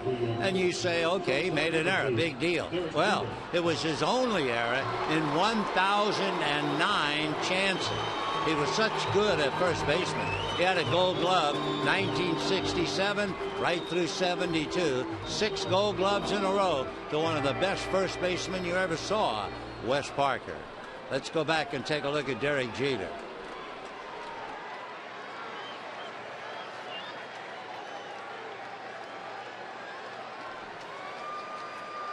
We have a 2-2 tie as Jeter checks in.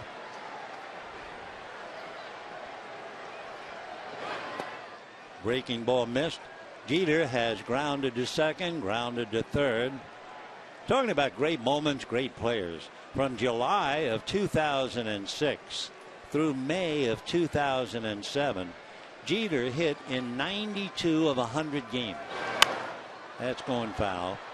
That is a modern day record going all the way back to 1900 for any 100 game stretch. Oh yes, I hear you. Joe DiMaggio hit in 72 out of 73 in 1941. Nice to have your name linked with Joe D. Or maybe you put it the other way, nice to have your name linked with Derek Jeter.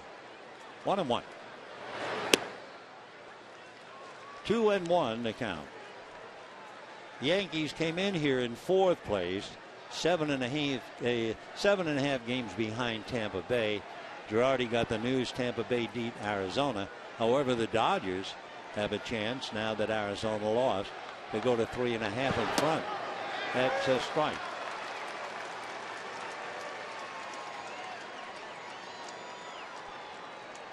Another thing about Derek Jeter, and I guess you could just go on and on.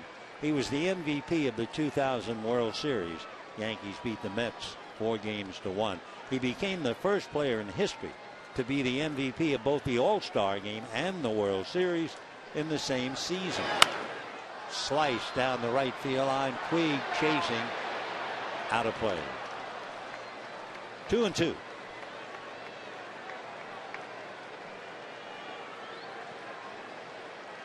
Derek Jeter is 6'3", 195, and like Andy Pettitte,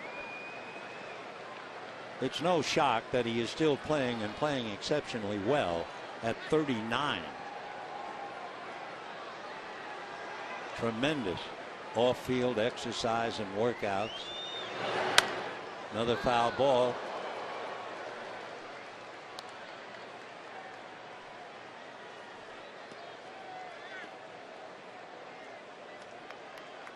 We told you about Derek's dad is black and mom is white. He says, people don't know if I'm white, black, or Spanish. I don't really care. I like who I am, and I can relate to all people. Derek Jeter. 2-2. Fastball at the thighs. That was 94. How good is he and how good was he? Back in 1992, they were picking him in the draft, and his name came up, and one of those presidents said, Jeter, isn't he going to Michigan? There was a moment of silence, and the scout who signed him said, no, he's going to Cooperstown.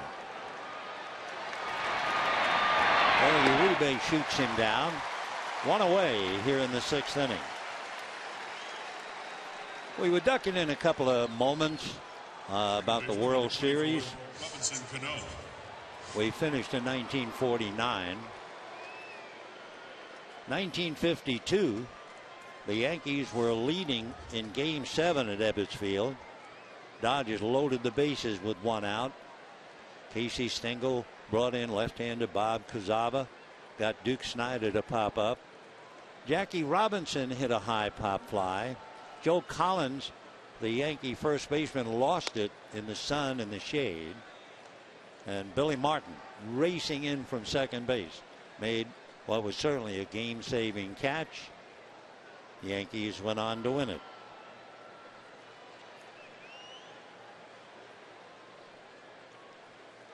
One ball and no strikes. High drive to dead center. Back is Ethier, turning now. Could we see that again? Could we see Ethier going back on that ball? As Cano hits a long fly ball. We want to show you this. Watch Andre turning his back and then going back. The other night, he was looking at the ball all the way. He didn't turn his back even once, and the ball hit the base of the wall. But he looked much more like a center fielder on that play. 2 down.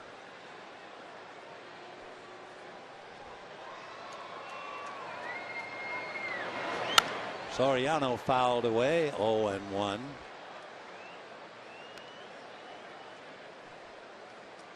2 runs, 6 hits for the Dodgers, 2 runs, 4 hits for the Yankees. Home runs by Lyle Overbay and Juan Uribe.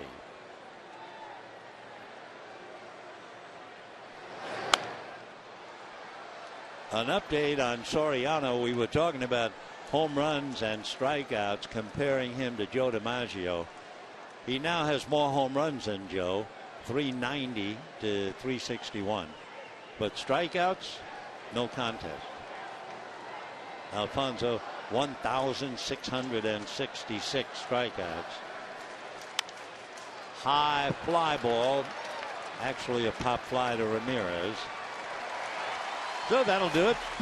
The Yankees go down. That's 9 in a row since the double by Soriano. And at the end of 5 1/2, a 2-2 tie.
By your Southern California Chevy dealers.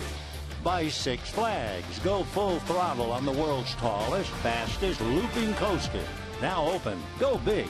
Go Six Flags. And by the Hyundai 100,000 Reasons event, now through July 31st. On a beautiful evening here in Los Angeles, we go to the bottom of the 6th inning in a 2-2 tie. It'll be Adrian Gonzalez, Hanley Ramirez, and then A.J. Ellis against the left-hander Andy Pettitte. And the first pitch stroked into right field for a base hit. That breaks a little string. 6 in a row had been retired by Andy. Greinke has retired 9 in a row. And the batter, Hanley Ramirez. Line drive single to center. Line drive double to right center. 1 RBI. Hanley batting .387.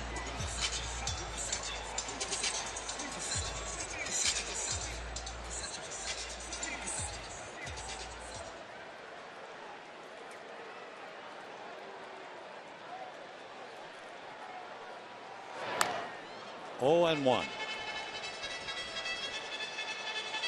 Pettitte has struck out 3.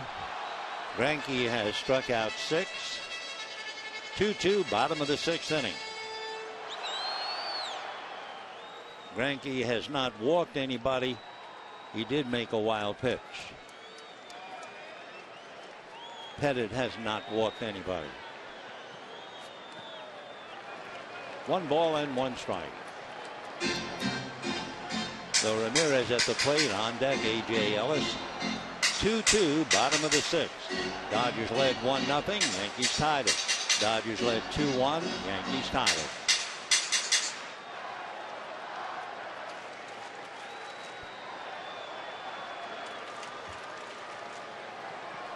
One ball and 1 strike. Fastball hit to left center. Gardner, who runs well, is there. And back to first base goes Gonzalez.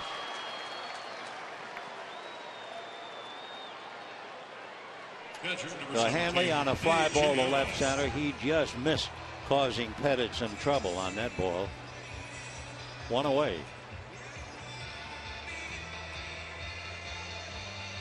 A.J. Ellis grounded to second, single to right, but on his base hit to right, Suzuki was able to charge, make the throw to the plate, and they nailed Hanley Ramirez.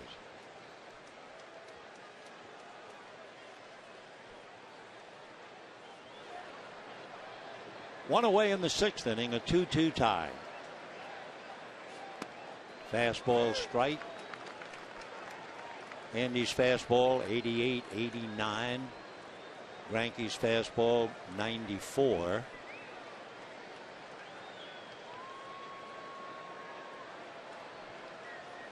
On 1.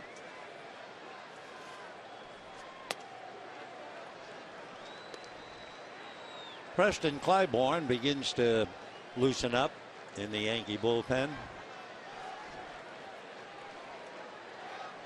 Pettit trying to get through 6.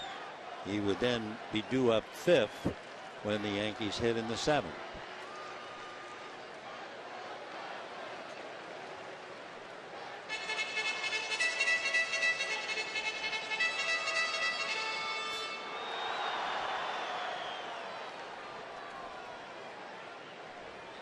One ball and 1 strike.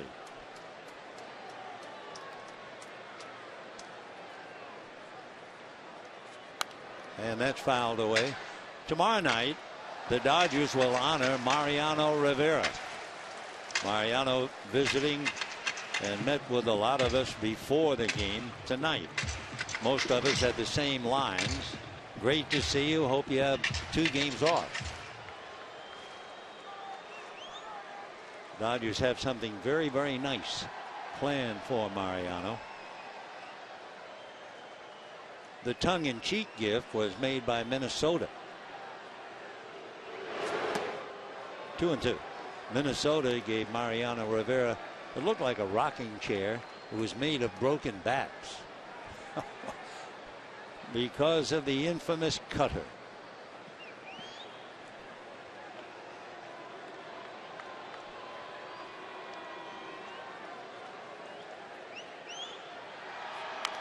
Foul ball. We were skimming the cream of some of the World Series between the Dodgers and Yankees. 1953, that was the year of Billy Martin.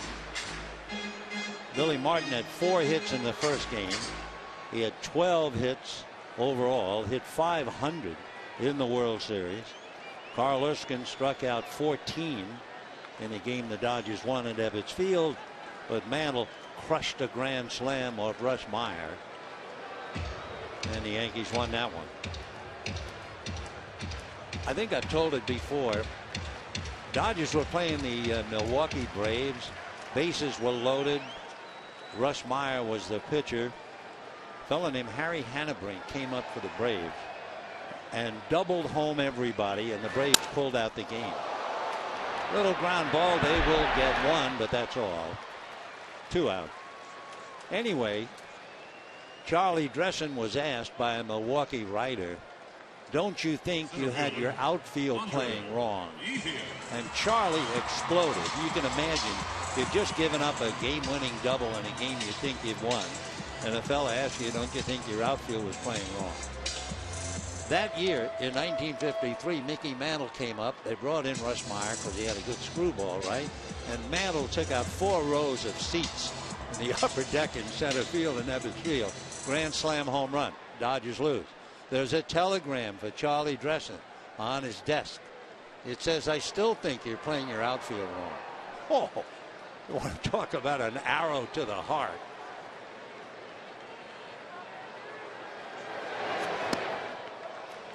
Andre Ethier facing that public enemy #1 from Andy Pettitte, the big curveball. He is struck out and popped up.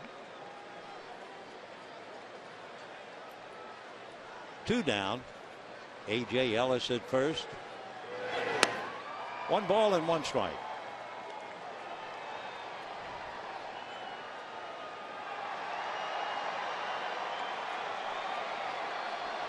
(1955), of course, that was the year Johnny Padres beat the Yankees 2-0 in Yankee Stadium in the borough of Brooklyn. Had their first and only World Championship. High fly ball, playable. Waiting for it is Suzuki.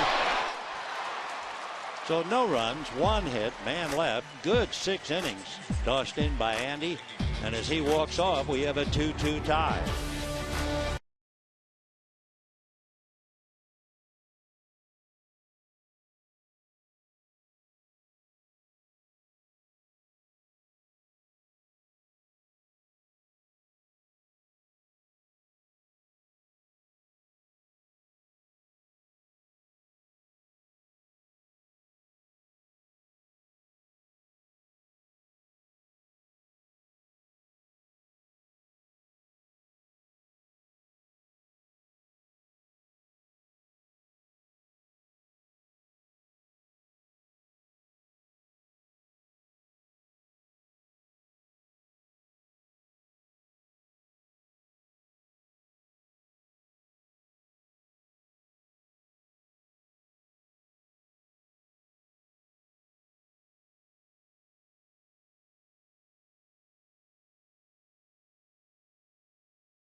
Tuesday, August 13th, the Dodgers face the New York Mets at 7:10, and the first 40,000 fans in attendance receive their very own Dodgers knit cap, compliments of Pizza Hut.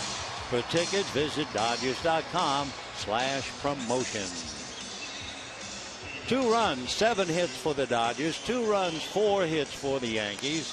Yankees have a double and a home run, double by Soriano, home run by Overbay. The Dodgers have a double and a home run by Ramirez and Uribe, and another double by Yasiel Puig. So into the 7th we go.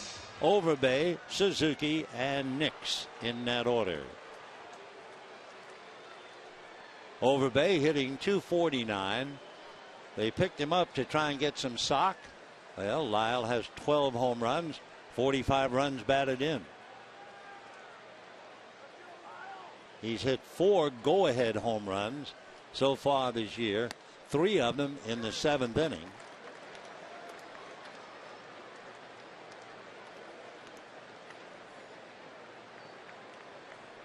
When Overbay was signed by the Yankees, they signed him to a minor league deal. They weren't convinced at all. It turned out to be a smart move, especially because of the injuries.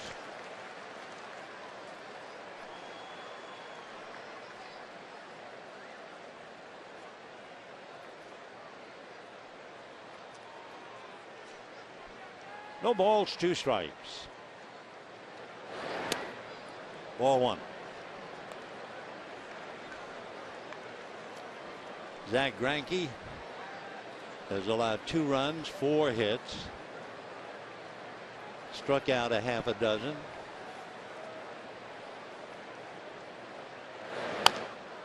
Bouncer over the mound. Mark Ellis. One away.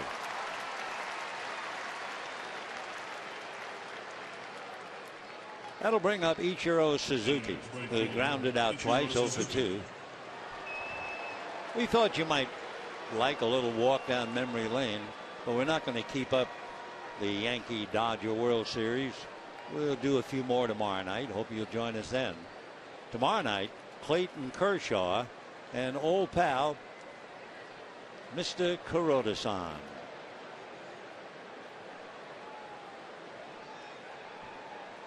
Suzuki is grounded out twice. Ball 1.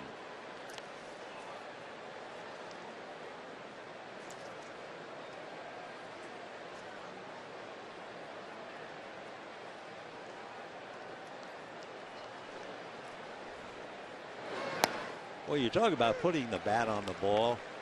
Suzuki has had 200 hits or more 10 times. He is a puzzle to American pitchers, but there's another puzzle. His name Ichiro means first boy, but he was the second son born. So he started off a puzzlement.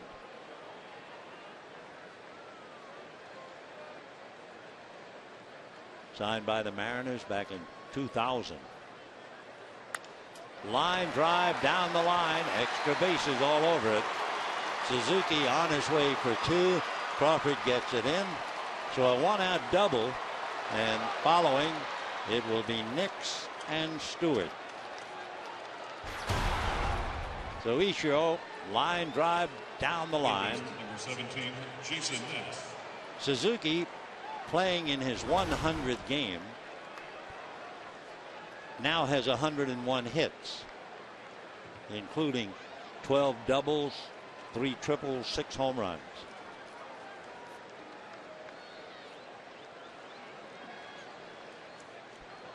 Jason Nix, the man with the Y in there, hitting .234. Fly to right, struck out. 2 runs, 7 hits for the Dodgers. 2 runs, 5 hits for the Yankees. Good fastball. That was 93. 0-1. Yankees are 1 game above 500 on the road, 4 games up at home, but Tampa Bay already won, beating Arizona.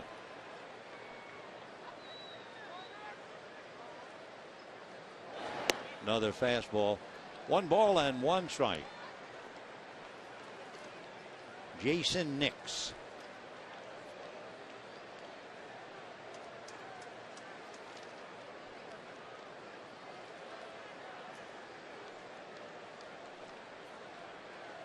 Nixon played on Team USA 5 years ago when the Olympics were in Beijing, and he helped lead them to the USA gold medal at the World Cup. 1-2.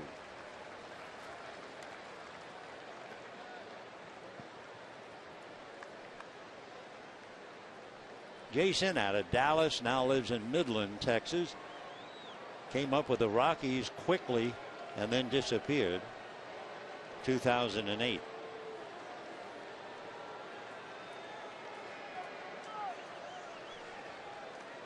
One ball and 2 strikes. Jason, a stocky 5'11", 195. Suzuki bluffs, and down goes Nix. So he strikes out a second time. 7 strikeouts for Greinke. Paco Rodriguez begins to loosen up in the Dodger bullpen. Chris Stewart coming up. Andy Pettitte is coming out wearing the windbreaker. If they go to the bench, they might use Travis Hafner, Vernon Wells.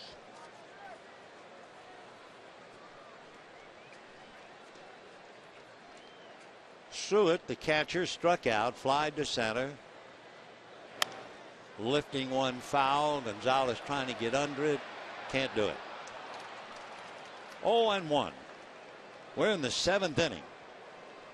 The Yankees have 5 hits, a home run, 2 doubles, 2 singles. Dodgers have 7 hits, 2 doubles and a home run and a couple of singles. Juan Uribe's home run is the one, not to overshadow Overbay, but the idea that he hit it on an 0-2 pitch against Pettit, that's really rare. And the fact he hit it to the second deck in left field, that is very rare.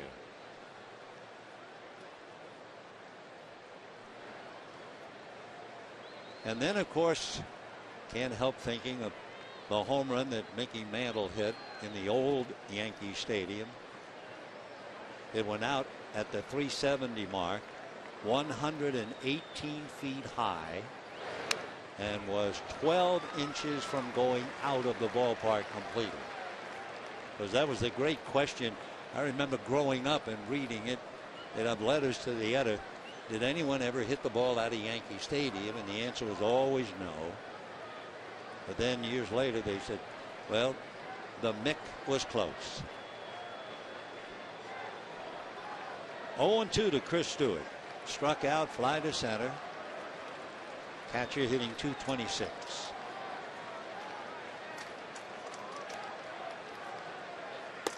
Ball 1.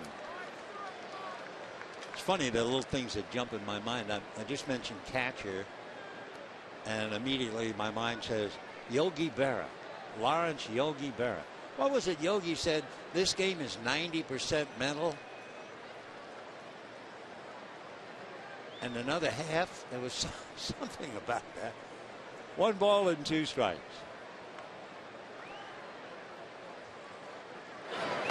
Two and two.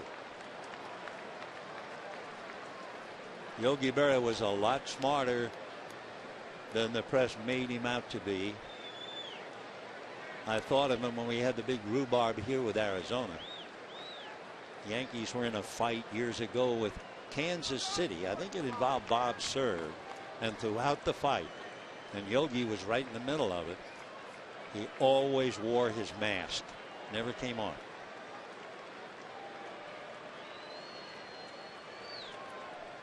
Two balls, 2 strikes, 2 out. Foul ball. Yeah, you'll have to forgive me as a former New Yorker looking at that uniform. First Yankee game I ever saw. Neighborhood kid, son of the shoemaker. We went to see Joe DiMaggio.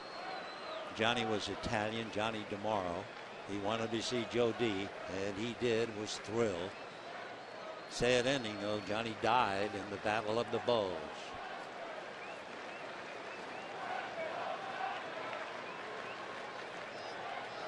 Two and two to Chris Stewart.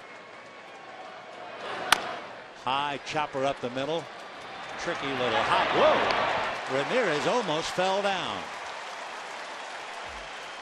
Hanley had a problem just as he got near second base, but he was able to make the play.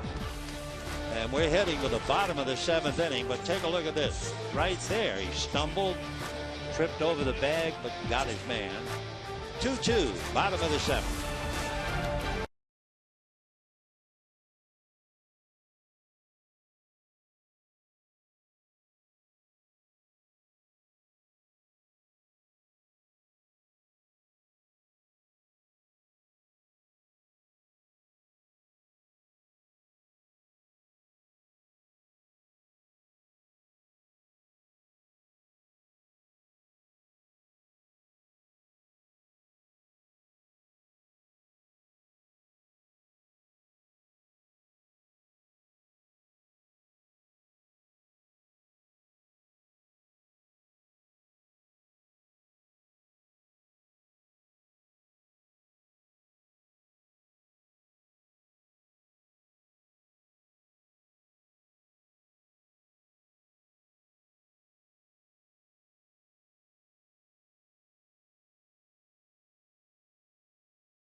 Your Southern California Lexus dealer, who invites you to test drive a luxurious Lexus today.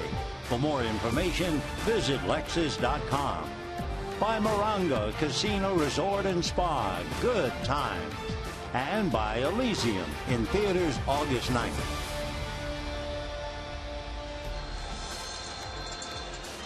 Bottom of the 7th inning, Juan Uribe, Mark Ellis, and then Zach Greinke. Greinke, by the way, has now made 101 pitches, so the Dodgers no doubt will back him up a little bit. Meanwhile, Andy Pettitte, who has made 82 pitches, is ready to go in the bottom of the 7th inning. And Juan Uribe, who hit for Pettitte, certainly a historic home run. Only the 9th home run he has ever allowed on a no-ball, 2-strike count. And the Dodgers point that the last time there was a home run hit there, among a few, and they just shaking hands with Greinke. I wonder if that means he's done. Belisario's up in the pen. Fly ball, shallow left, and it will be caught on a rolling catch by Soriano. Wonderful play by Alfonso Soriano. He had to come a long way and then just go off and roll and hold on to it. Meanwhile, Andy Pettitte observing. Yeah, one away. Mark Ellis will be coming up. Ellis grounded out and lined out. Jerry Hairston is coming out on deck. He'll bat for Greinke. Good curveball for a strike. So Pettitte is certainly holding his stuff. Greinke, after 101 pitches, will come out.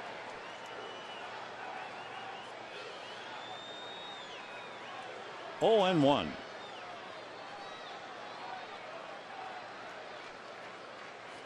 Fastball, that's hit to center. This one's going to drop. So Uribe robbed by Soriano, but Ellis drops the single into center. And the batter now will be Jerry Hairston, batting for Greinke.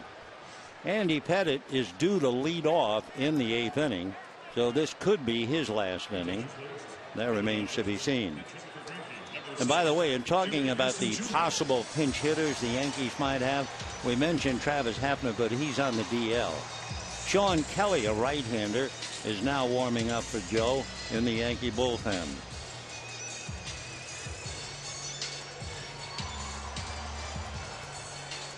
Hairston batting .248, 2 home runs, 13 runs batted in.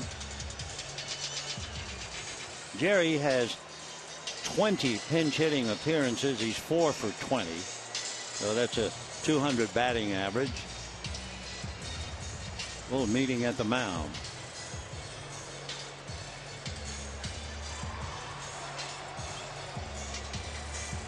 Larry Rothschild holding fourth.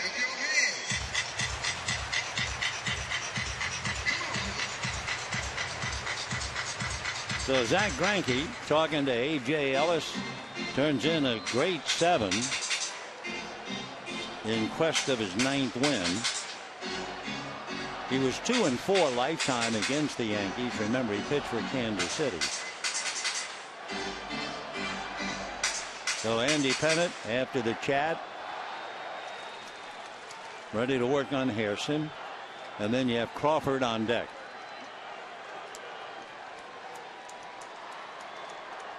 Bottom of the 7th inning, 2-2.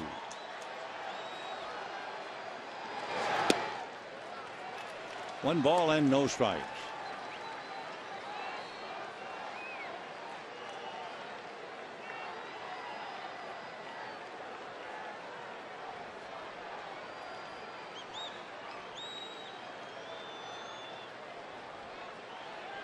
Pettitte has not walked anybody. Check swing, change up, 79 miles an hour. He has struck out 3. He's allowed 8 hits, but only the 2 runs.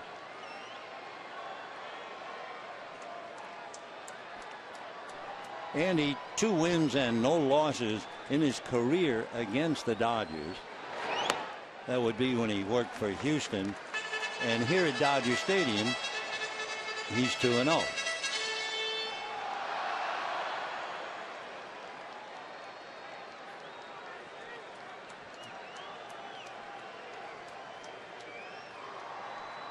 Long look into Chris Stewart.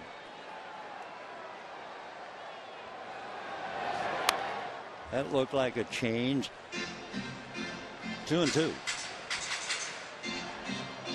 Mark Ellis does not steal a lot of bases. He is 3 for 3.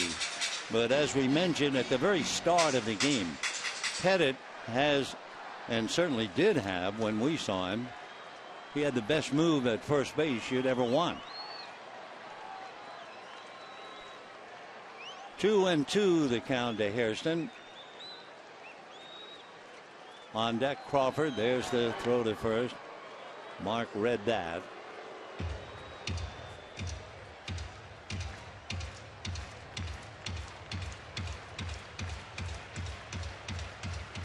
Dodgers had at least 1 hit in each of the first 3 innings. They were shut down in the 4th and 5th. They had a hit in the 6th and a hit in the 7th. And of course, Uribe's home run for the moment got him out in front. High fly ball, Suzuki. So Hairston goes the other way, 2 down, and Crawford coming up with Puig on deck.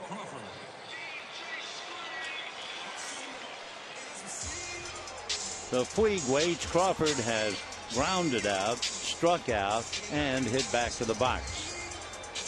Hitting .285. Dodgers playing their 105th game, and Crawford has been in 68.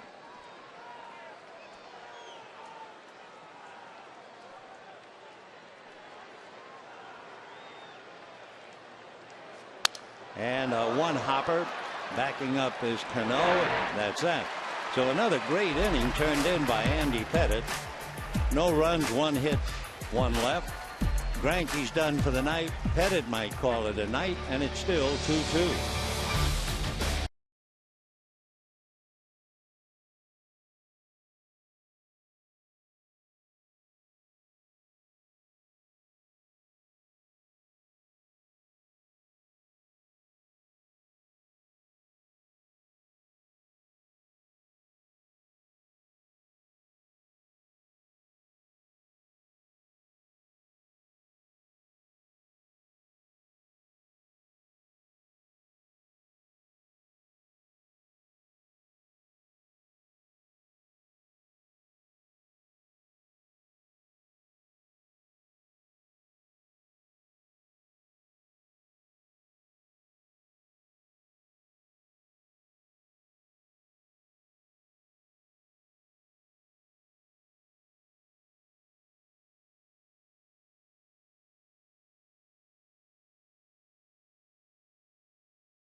Opened up in the first inning, doubled high off the center field wall, and Ramirez singled to center, and the Dodgers led 1-0. Lyle Overbay got a fastball, hit that over the right field wall to tie it up. Then Juan Uribe hit a no-ball 2-strike pitch into the second deck. Rare on the count, even rarer where the ball wound up. And then on a ground ball that picked up Soriano after he had doubled. And we're locked in at 2. The Dodgers bring in Ronald Belisario, and Vernon Wells will be coming off the bench to hit for New York. Wells 4 for 11 as a pinch hitter.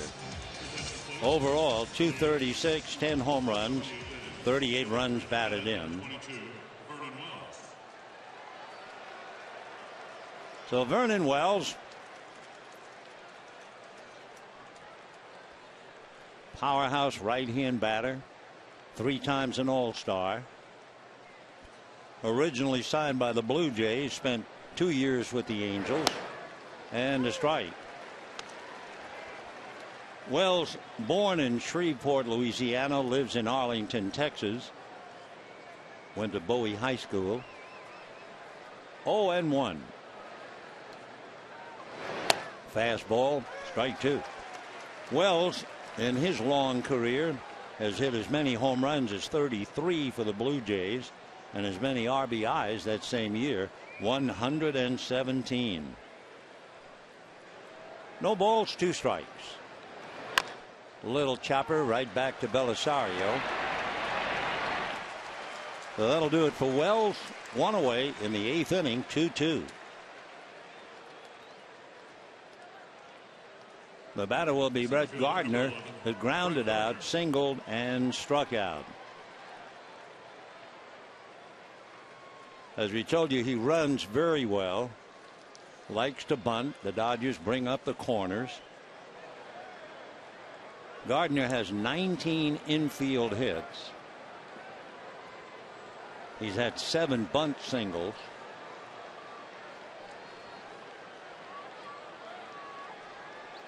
One out. And a strike. Down in the Dodger bullpen, Paco Rodriguez warming up.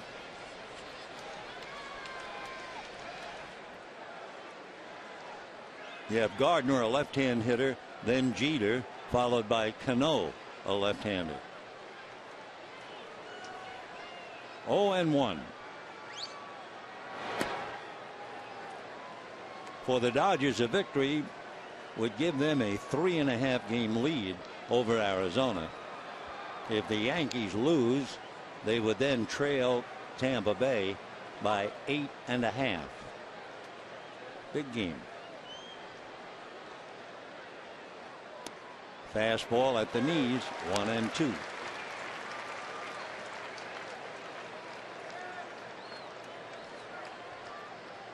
Andre Ethier shaded just a hair. Puig straight away and right. And Crawford straight away and left. 1-2. Little chopper backhanded by Ronald Belisario. Guns it to first. See, he's handled 2 chances for the outs here in the 8th inning. And now here comes Derek Jeter. Jeter is 0 for 3. Grounded to second, twice grounded to third. Derek Jeter has had 10,562 at-bats. He scored 1,871 runs. Highest number of hits by an active player.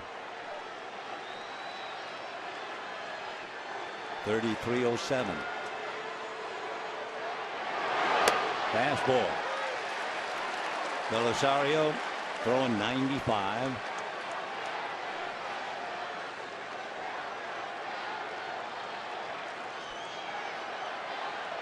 Hiroki Kuroda and Clayton Kershaw tomorrow night.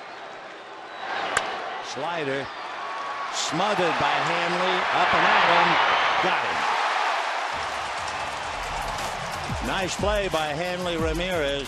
Yankees go out in order 1-2-3, taking a base hit away from Derek Jeter. And we're heading for the bottom of the 8th inning, starting with Yasiel Puig, a 2-2 tie.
brought to you by your helpful SoCal Honda dealers and by We're the Millers in theaters August 7th. We have a 2-2 tie as we go to the bottom of the 8th inning. The Dodgers will have Yasiel Puig, then Adrian Gonzalez and Hanley Ramirez. They'll be facing David Robertson, Alabama boy, born in Birmingham and lives in Tuscaloosa. 5'11", 195, a 17th round pick by the Yankees out of the University of Alabama. Those who follow him closely check to see where the pants are tucked, and they are tucked at the knee. Last year, he and his catcher got into a discussion before the game, and he said he was just kidding. He said, should I wear him down? And Stewart said, yeah. Well, they have a charity that's called High Socks for Hope. And here he is, High Socks David Robertson. And he'll be pitching to Puig Gonzalez Ramirez.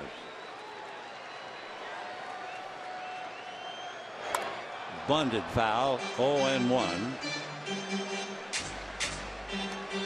Boy, there is a changing of the guard in the National League Central. How about those Pirates? They swept a doubleheader from the Cardinals tonight in Pittsburgh, 2-1 in 11 and 6-0. They overtake the Cardinals for the National League lead. 0-2. You know, the Pirates have had 20 straight losing seasons, and now this year they're 22 games above the 500 mark. 0-2. And that took 3 pitches, and Puig is done, 1 away. By the way, the oddity about the Cardinals and the Pirates: the Cardinals lead the major leagues in hitting with runners in scoring position, and the Pirates are dead last. Cardinals also might have received a bad blow tonight. Yadier Molina, their brilliant catcher, suffered a knee strain and he had to leave the game. 1 out, bottom of the 8th. Here's Gonzalez, fly to right, fly to center, single to right.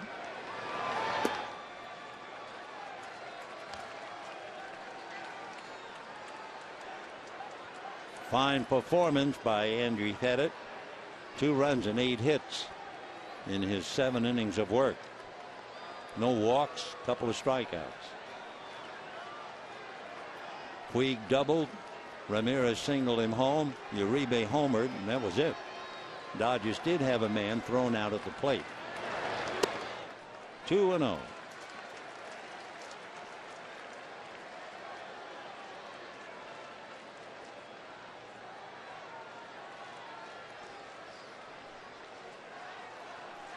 On deck, Hanley Ramirez.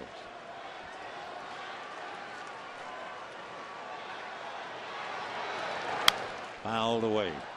We were talking a moment ago about David Robertson, High Socks for Hope. They prepared care packages of essential items. Alabama was ravaged by tornadoes in April 2011. And when they saw the devastation in Moore, Oklahoma, that's when High Socks for Hope really came to being. Big bouncer, Overbay, hands it to Robertson, 2 down. The paid attendance tonight, 52,447, the 15th sellout this year. And why not? The home team is playing very well, and the teams that have been coming in are just as tough. Dodgers getting through a very tough series with Cincinnati, now with the Yankees. When they come back, it'll be a battle of first place teams, apparently. Tampa Bay and the Dodgers, followed by the Mets. Hanley Ramirez singled to center to drive in a run, doubled with 2 out, nailed at the plate when A.J. Ellis singled. Suzuki nailed him out. and a strike. He just missed in the 6th inning. Every now and then you can tell the way the ball is hit and the way the player reacts. Hanley hit a fly ball to left center, caught by Gardner. He just missed getting all of that. He has 11 home runs, 35 runs batted in. Ground ball to third. Jason Nix. Nice inning for David Robertson. 1-2-3. We are heading for the 9th in a 2-2 tie.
Dodger Baseball on KCAL 9 is brought to you by Nissan's Bottom Line Sales Event. Choose a better way to drive and save. Shop ChooseNissan.com. By Jack in the Box. Try Jack's Big Stack Burger. 2 jumbo beef patties stacked with onion rings, cheese, and pickle.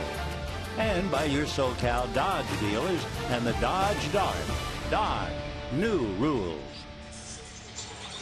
We arrived at the 9th inning in a 2-2 tie. Kenley Jansen is brought in. He'll be the 3rd Dodger pitcher.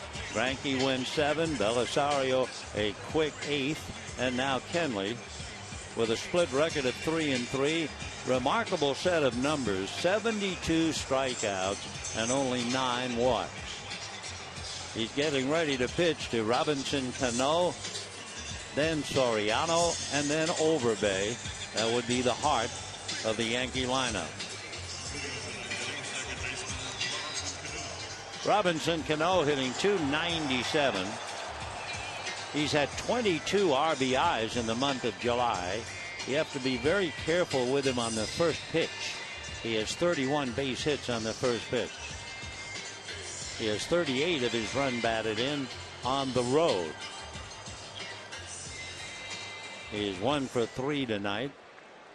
So he's had 66 of his hits away from Yankee Stadium. Robinson Cano, 1 for 3, single, struck out, fly to center. Strike. 0-1.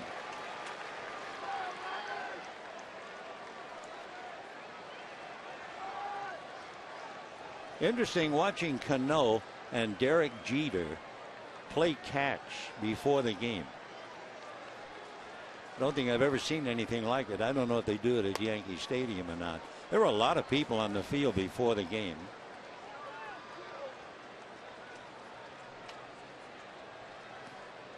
Jeter was probably 75 feet down the right field foul line, at least. Cano was actually, I think, just about past the LA sign directly behind home plate. I mean, that is some long distance with people all over the field. Yeah, that's a good look. Derek was past the umpire, way past, and Cano was right behind home plate. I've never seen two guys long distance hit like that. Fouled away.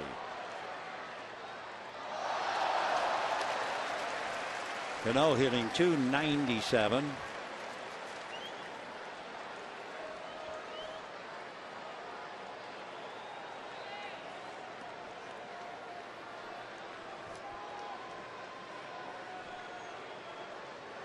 One and two.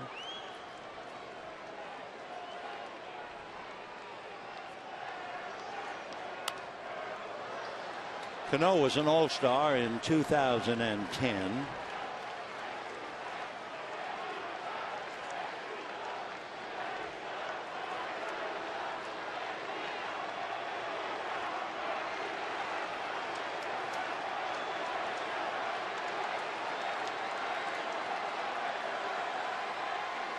Interesting. We were talking about Derek Jeter, born to play baseball because his birthday is with Abner Doubleday. It's fouled back. How about Robinson Cano? His mom was playing softball in the Dominican Republic. She was running from first to second base. A sudden sharp pain in her back caused her to pass out. They rushed her off the field, gave her medical attention, and that's how she found out she was pregnant with what would later become Robinson Cano. 1 and 2. He's named after Jackie Robinson. In fact, the family tells the story. Cano's dad wanted to name him after Jackie. His parents argued for 3 weeks about what to call him, but Jose, the father, was adamant. He wanted his son to be named after Jackie Robinson, and that was it. Well, he knew Jackie Robinson's number 42 had been retired. Mariano Rivera was still wearing it anyway. So Cano decided to flip the numbers, and he wears number 24. 1 and 2.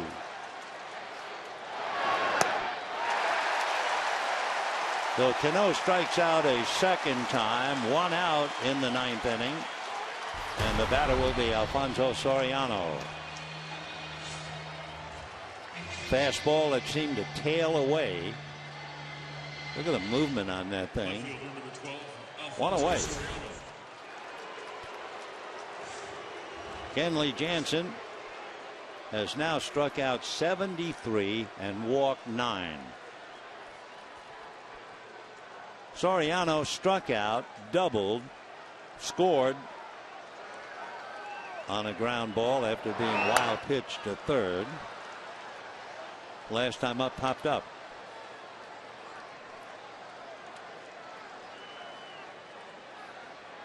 Still swinging that big bat, 35 inches long, 33.5 ounces.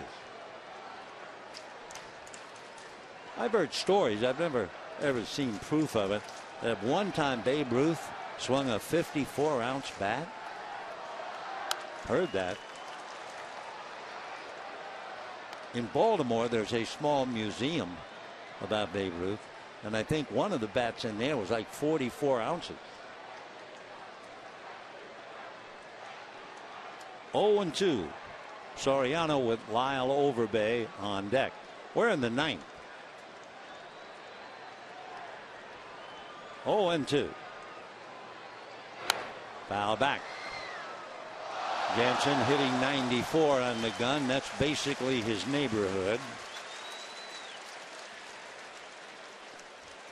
Just thinking, the Yankees keep New York up tonight. 12:38 back in the big city. 0-2.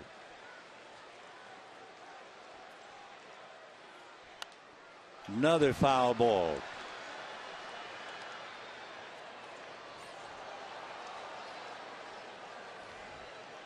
The return of Alfonso Soriano.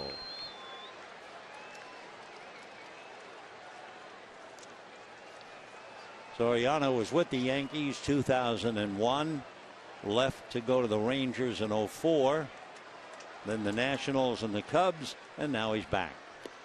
And down he goes.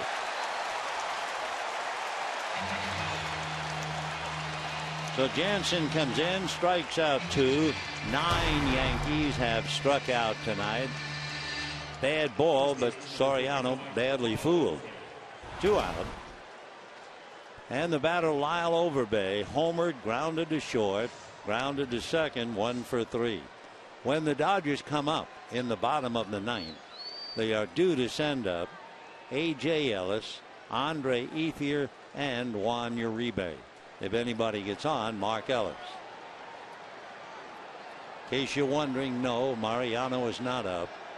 Sean Kelly, a right-hander, warming up again in the Yankee pen.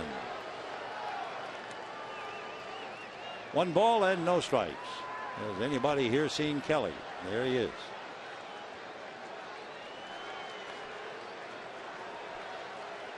Two runs, 8 hits for the Dodgers, 2 runs, 5 hits for the Yankees. Dodgers scored in the first. Yankees tied it in the second. Dodgers scored in the second.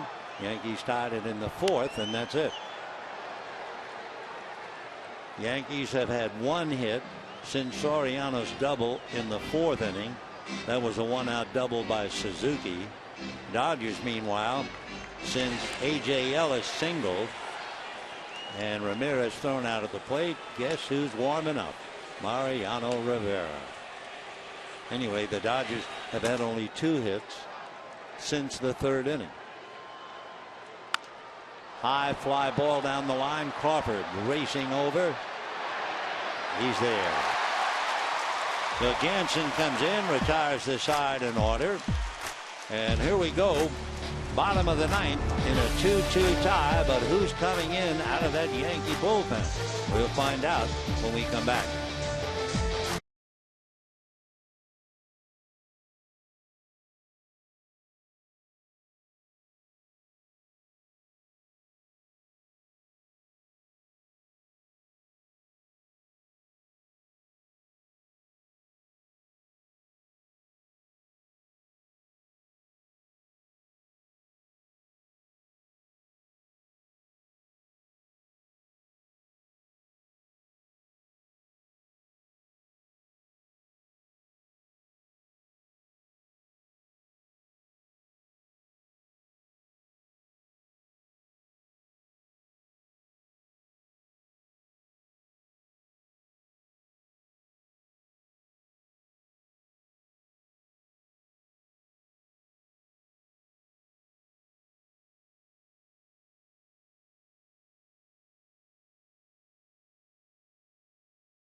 Night, that'll be Kuroda and Kershaw.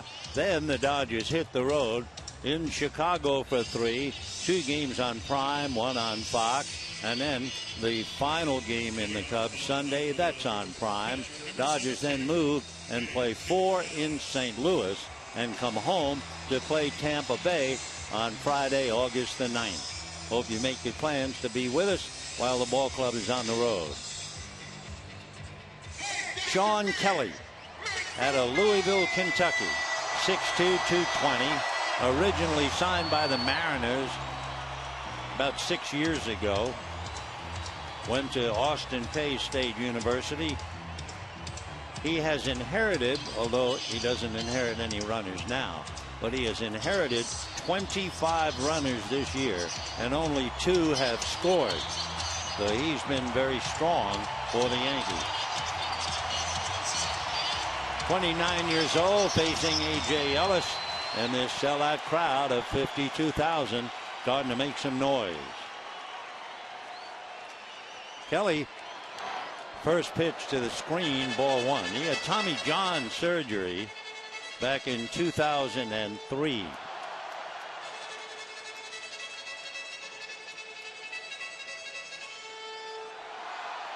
Kelly basically two-seam sinking fastball, a power slider that's pretty much his strikeout pitch, and a changeup. Popped in the air, fouled out of play. 1 ball and 1 strike. Kelly hit 91 on the gun. A.J. Ellis tonight grounded out and might have been a hero except for Suzuki. He singled to right field in the 3rd inning. Hanley Ramirez trying to score from second base with 2 out, and Ichiro nailed him at the plate. 2-1 the count.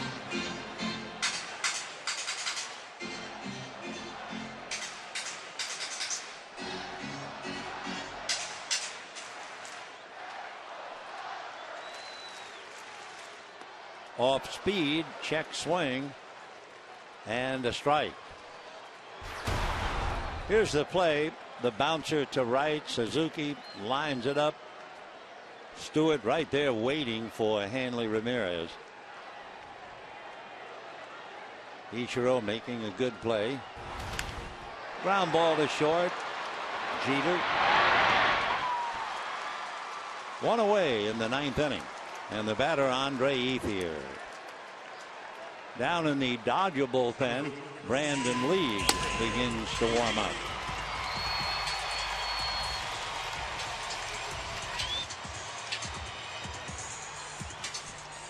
Andre Ethier struck out, popped up, flied to right.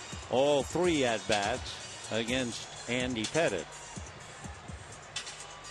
Has to be a little bit of relief for Andre to see a right-hander.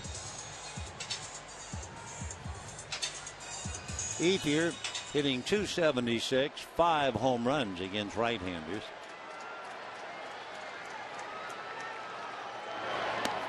Little change for a strike. 0-1.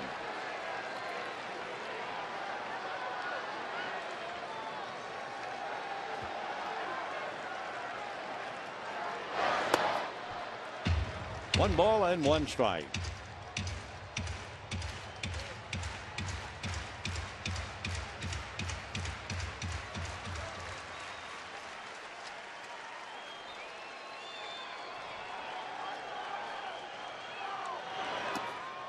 In talking about Kelly, we mentioned back in 2003 he had Tommy John surgery, but then in 2010 he had inflammation in his right elbow, and they had to do exploratory surgery to find out what was going on. That's going to be flared into left field, base hit. So a 1-out single by Ethier, who represents the winning run, and the batter Juan Uribe, who was homered, grounded out, and flied to left.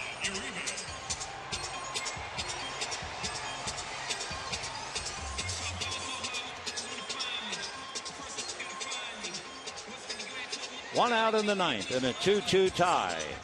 Dodgers trying to win their 57th. Yankees trying to win their 56th. Arizona lost. Tampa Bay took care of them earlier. So the Dodgers have a shot at increasing their lead to 3.5 games. But they have to win. And ball 1. 52,447 out here tonight. Hope you can be out here with us tomorrow night. Beautiful evening. Kuroda, the former Dodger, going up against Clayton Kershaw. 1 ball, no strikes.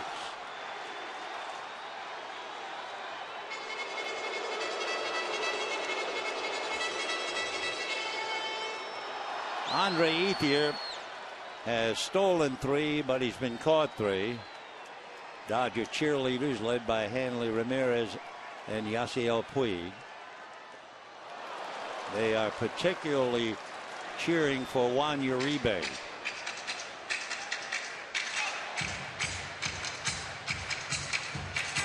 They hang out all together in the far corner of the dugout. Puig always imitating the veteran. So Uribe, his man. 1-1.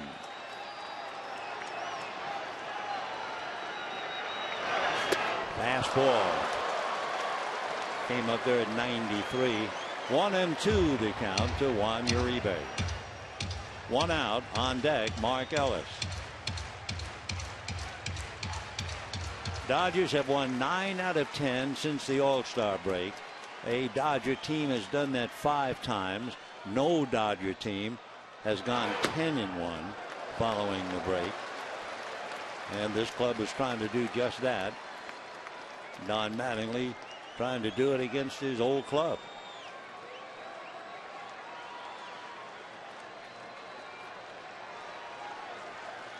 Two and two.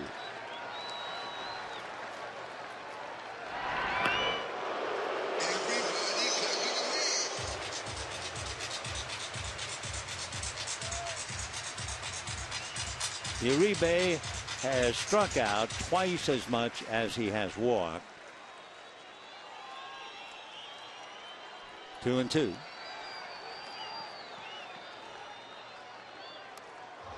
Check swing foul. Still 2-2.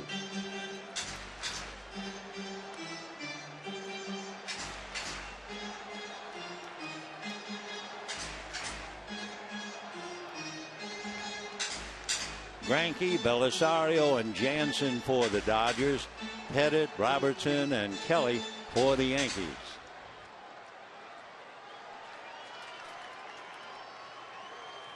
Two and two. Fouled away. Took about 10 miles off his pitch from 93 to 83.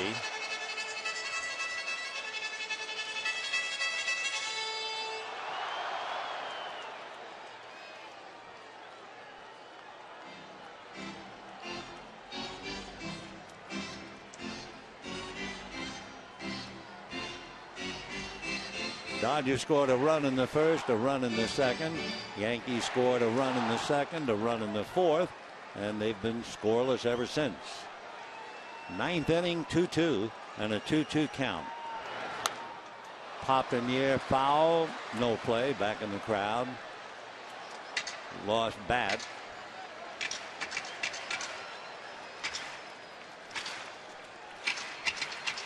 So Sean Kelly out of Louisville, Kentucky.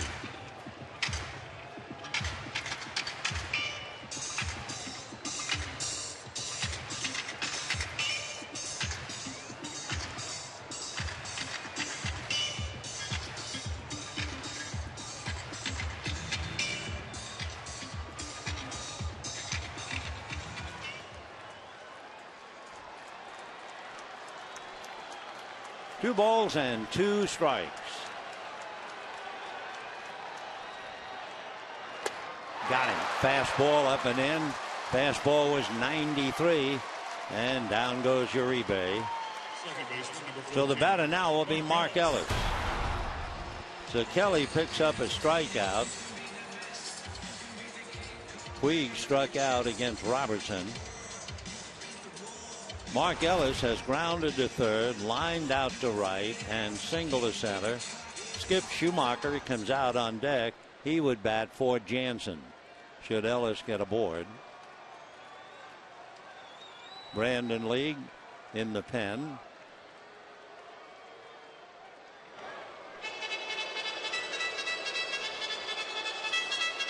Mark Ellis with 5 home runs.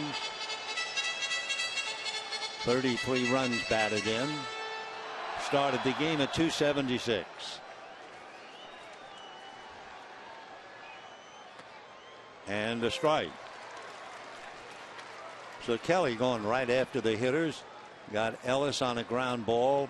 Ethier single. Struck out Uribe. Now trying to get Ellis. There's Uribe nearby to talk to a couple of the Dodgers. The pitch is low. The throw is bad. Cano can't hold on to it anyway. And so Andre Ethier does what he doesn't usually do, a straight steal. He has stolen 4 and been caught 3 times.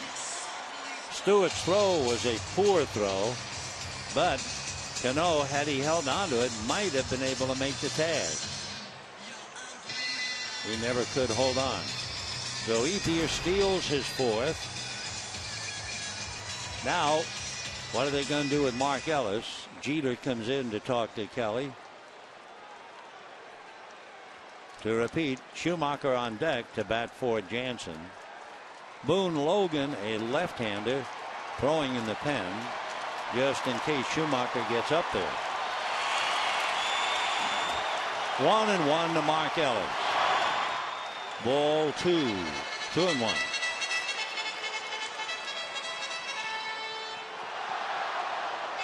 So Andre Ethier not known for stolen bases, and maybe that helped.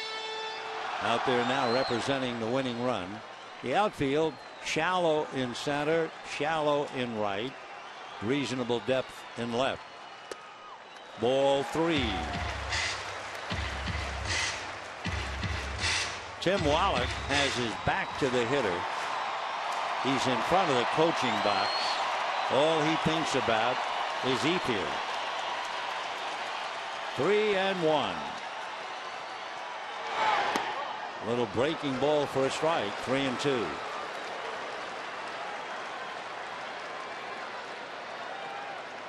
So Kelly's slider, which he uses as a strikeout pitch, that was a big slow breaking slider.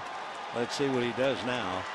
3-2 to Mark Ellis. I guess everybody in the house is guessing fastball.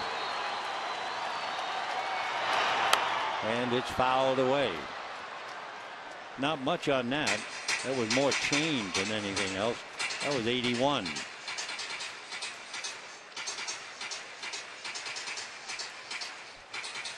Two, bottom of the ninth. Hanley Ramirez, who's played a vital role in the game. 3-2. Fastball hit into left center. Here comes Ethier. The Dodgers have done it again.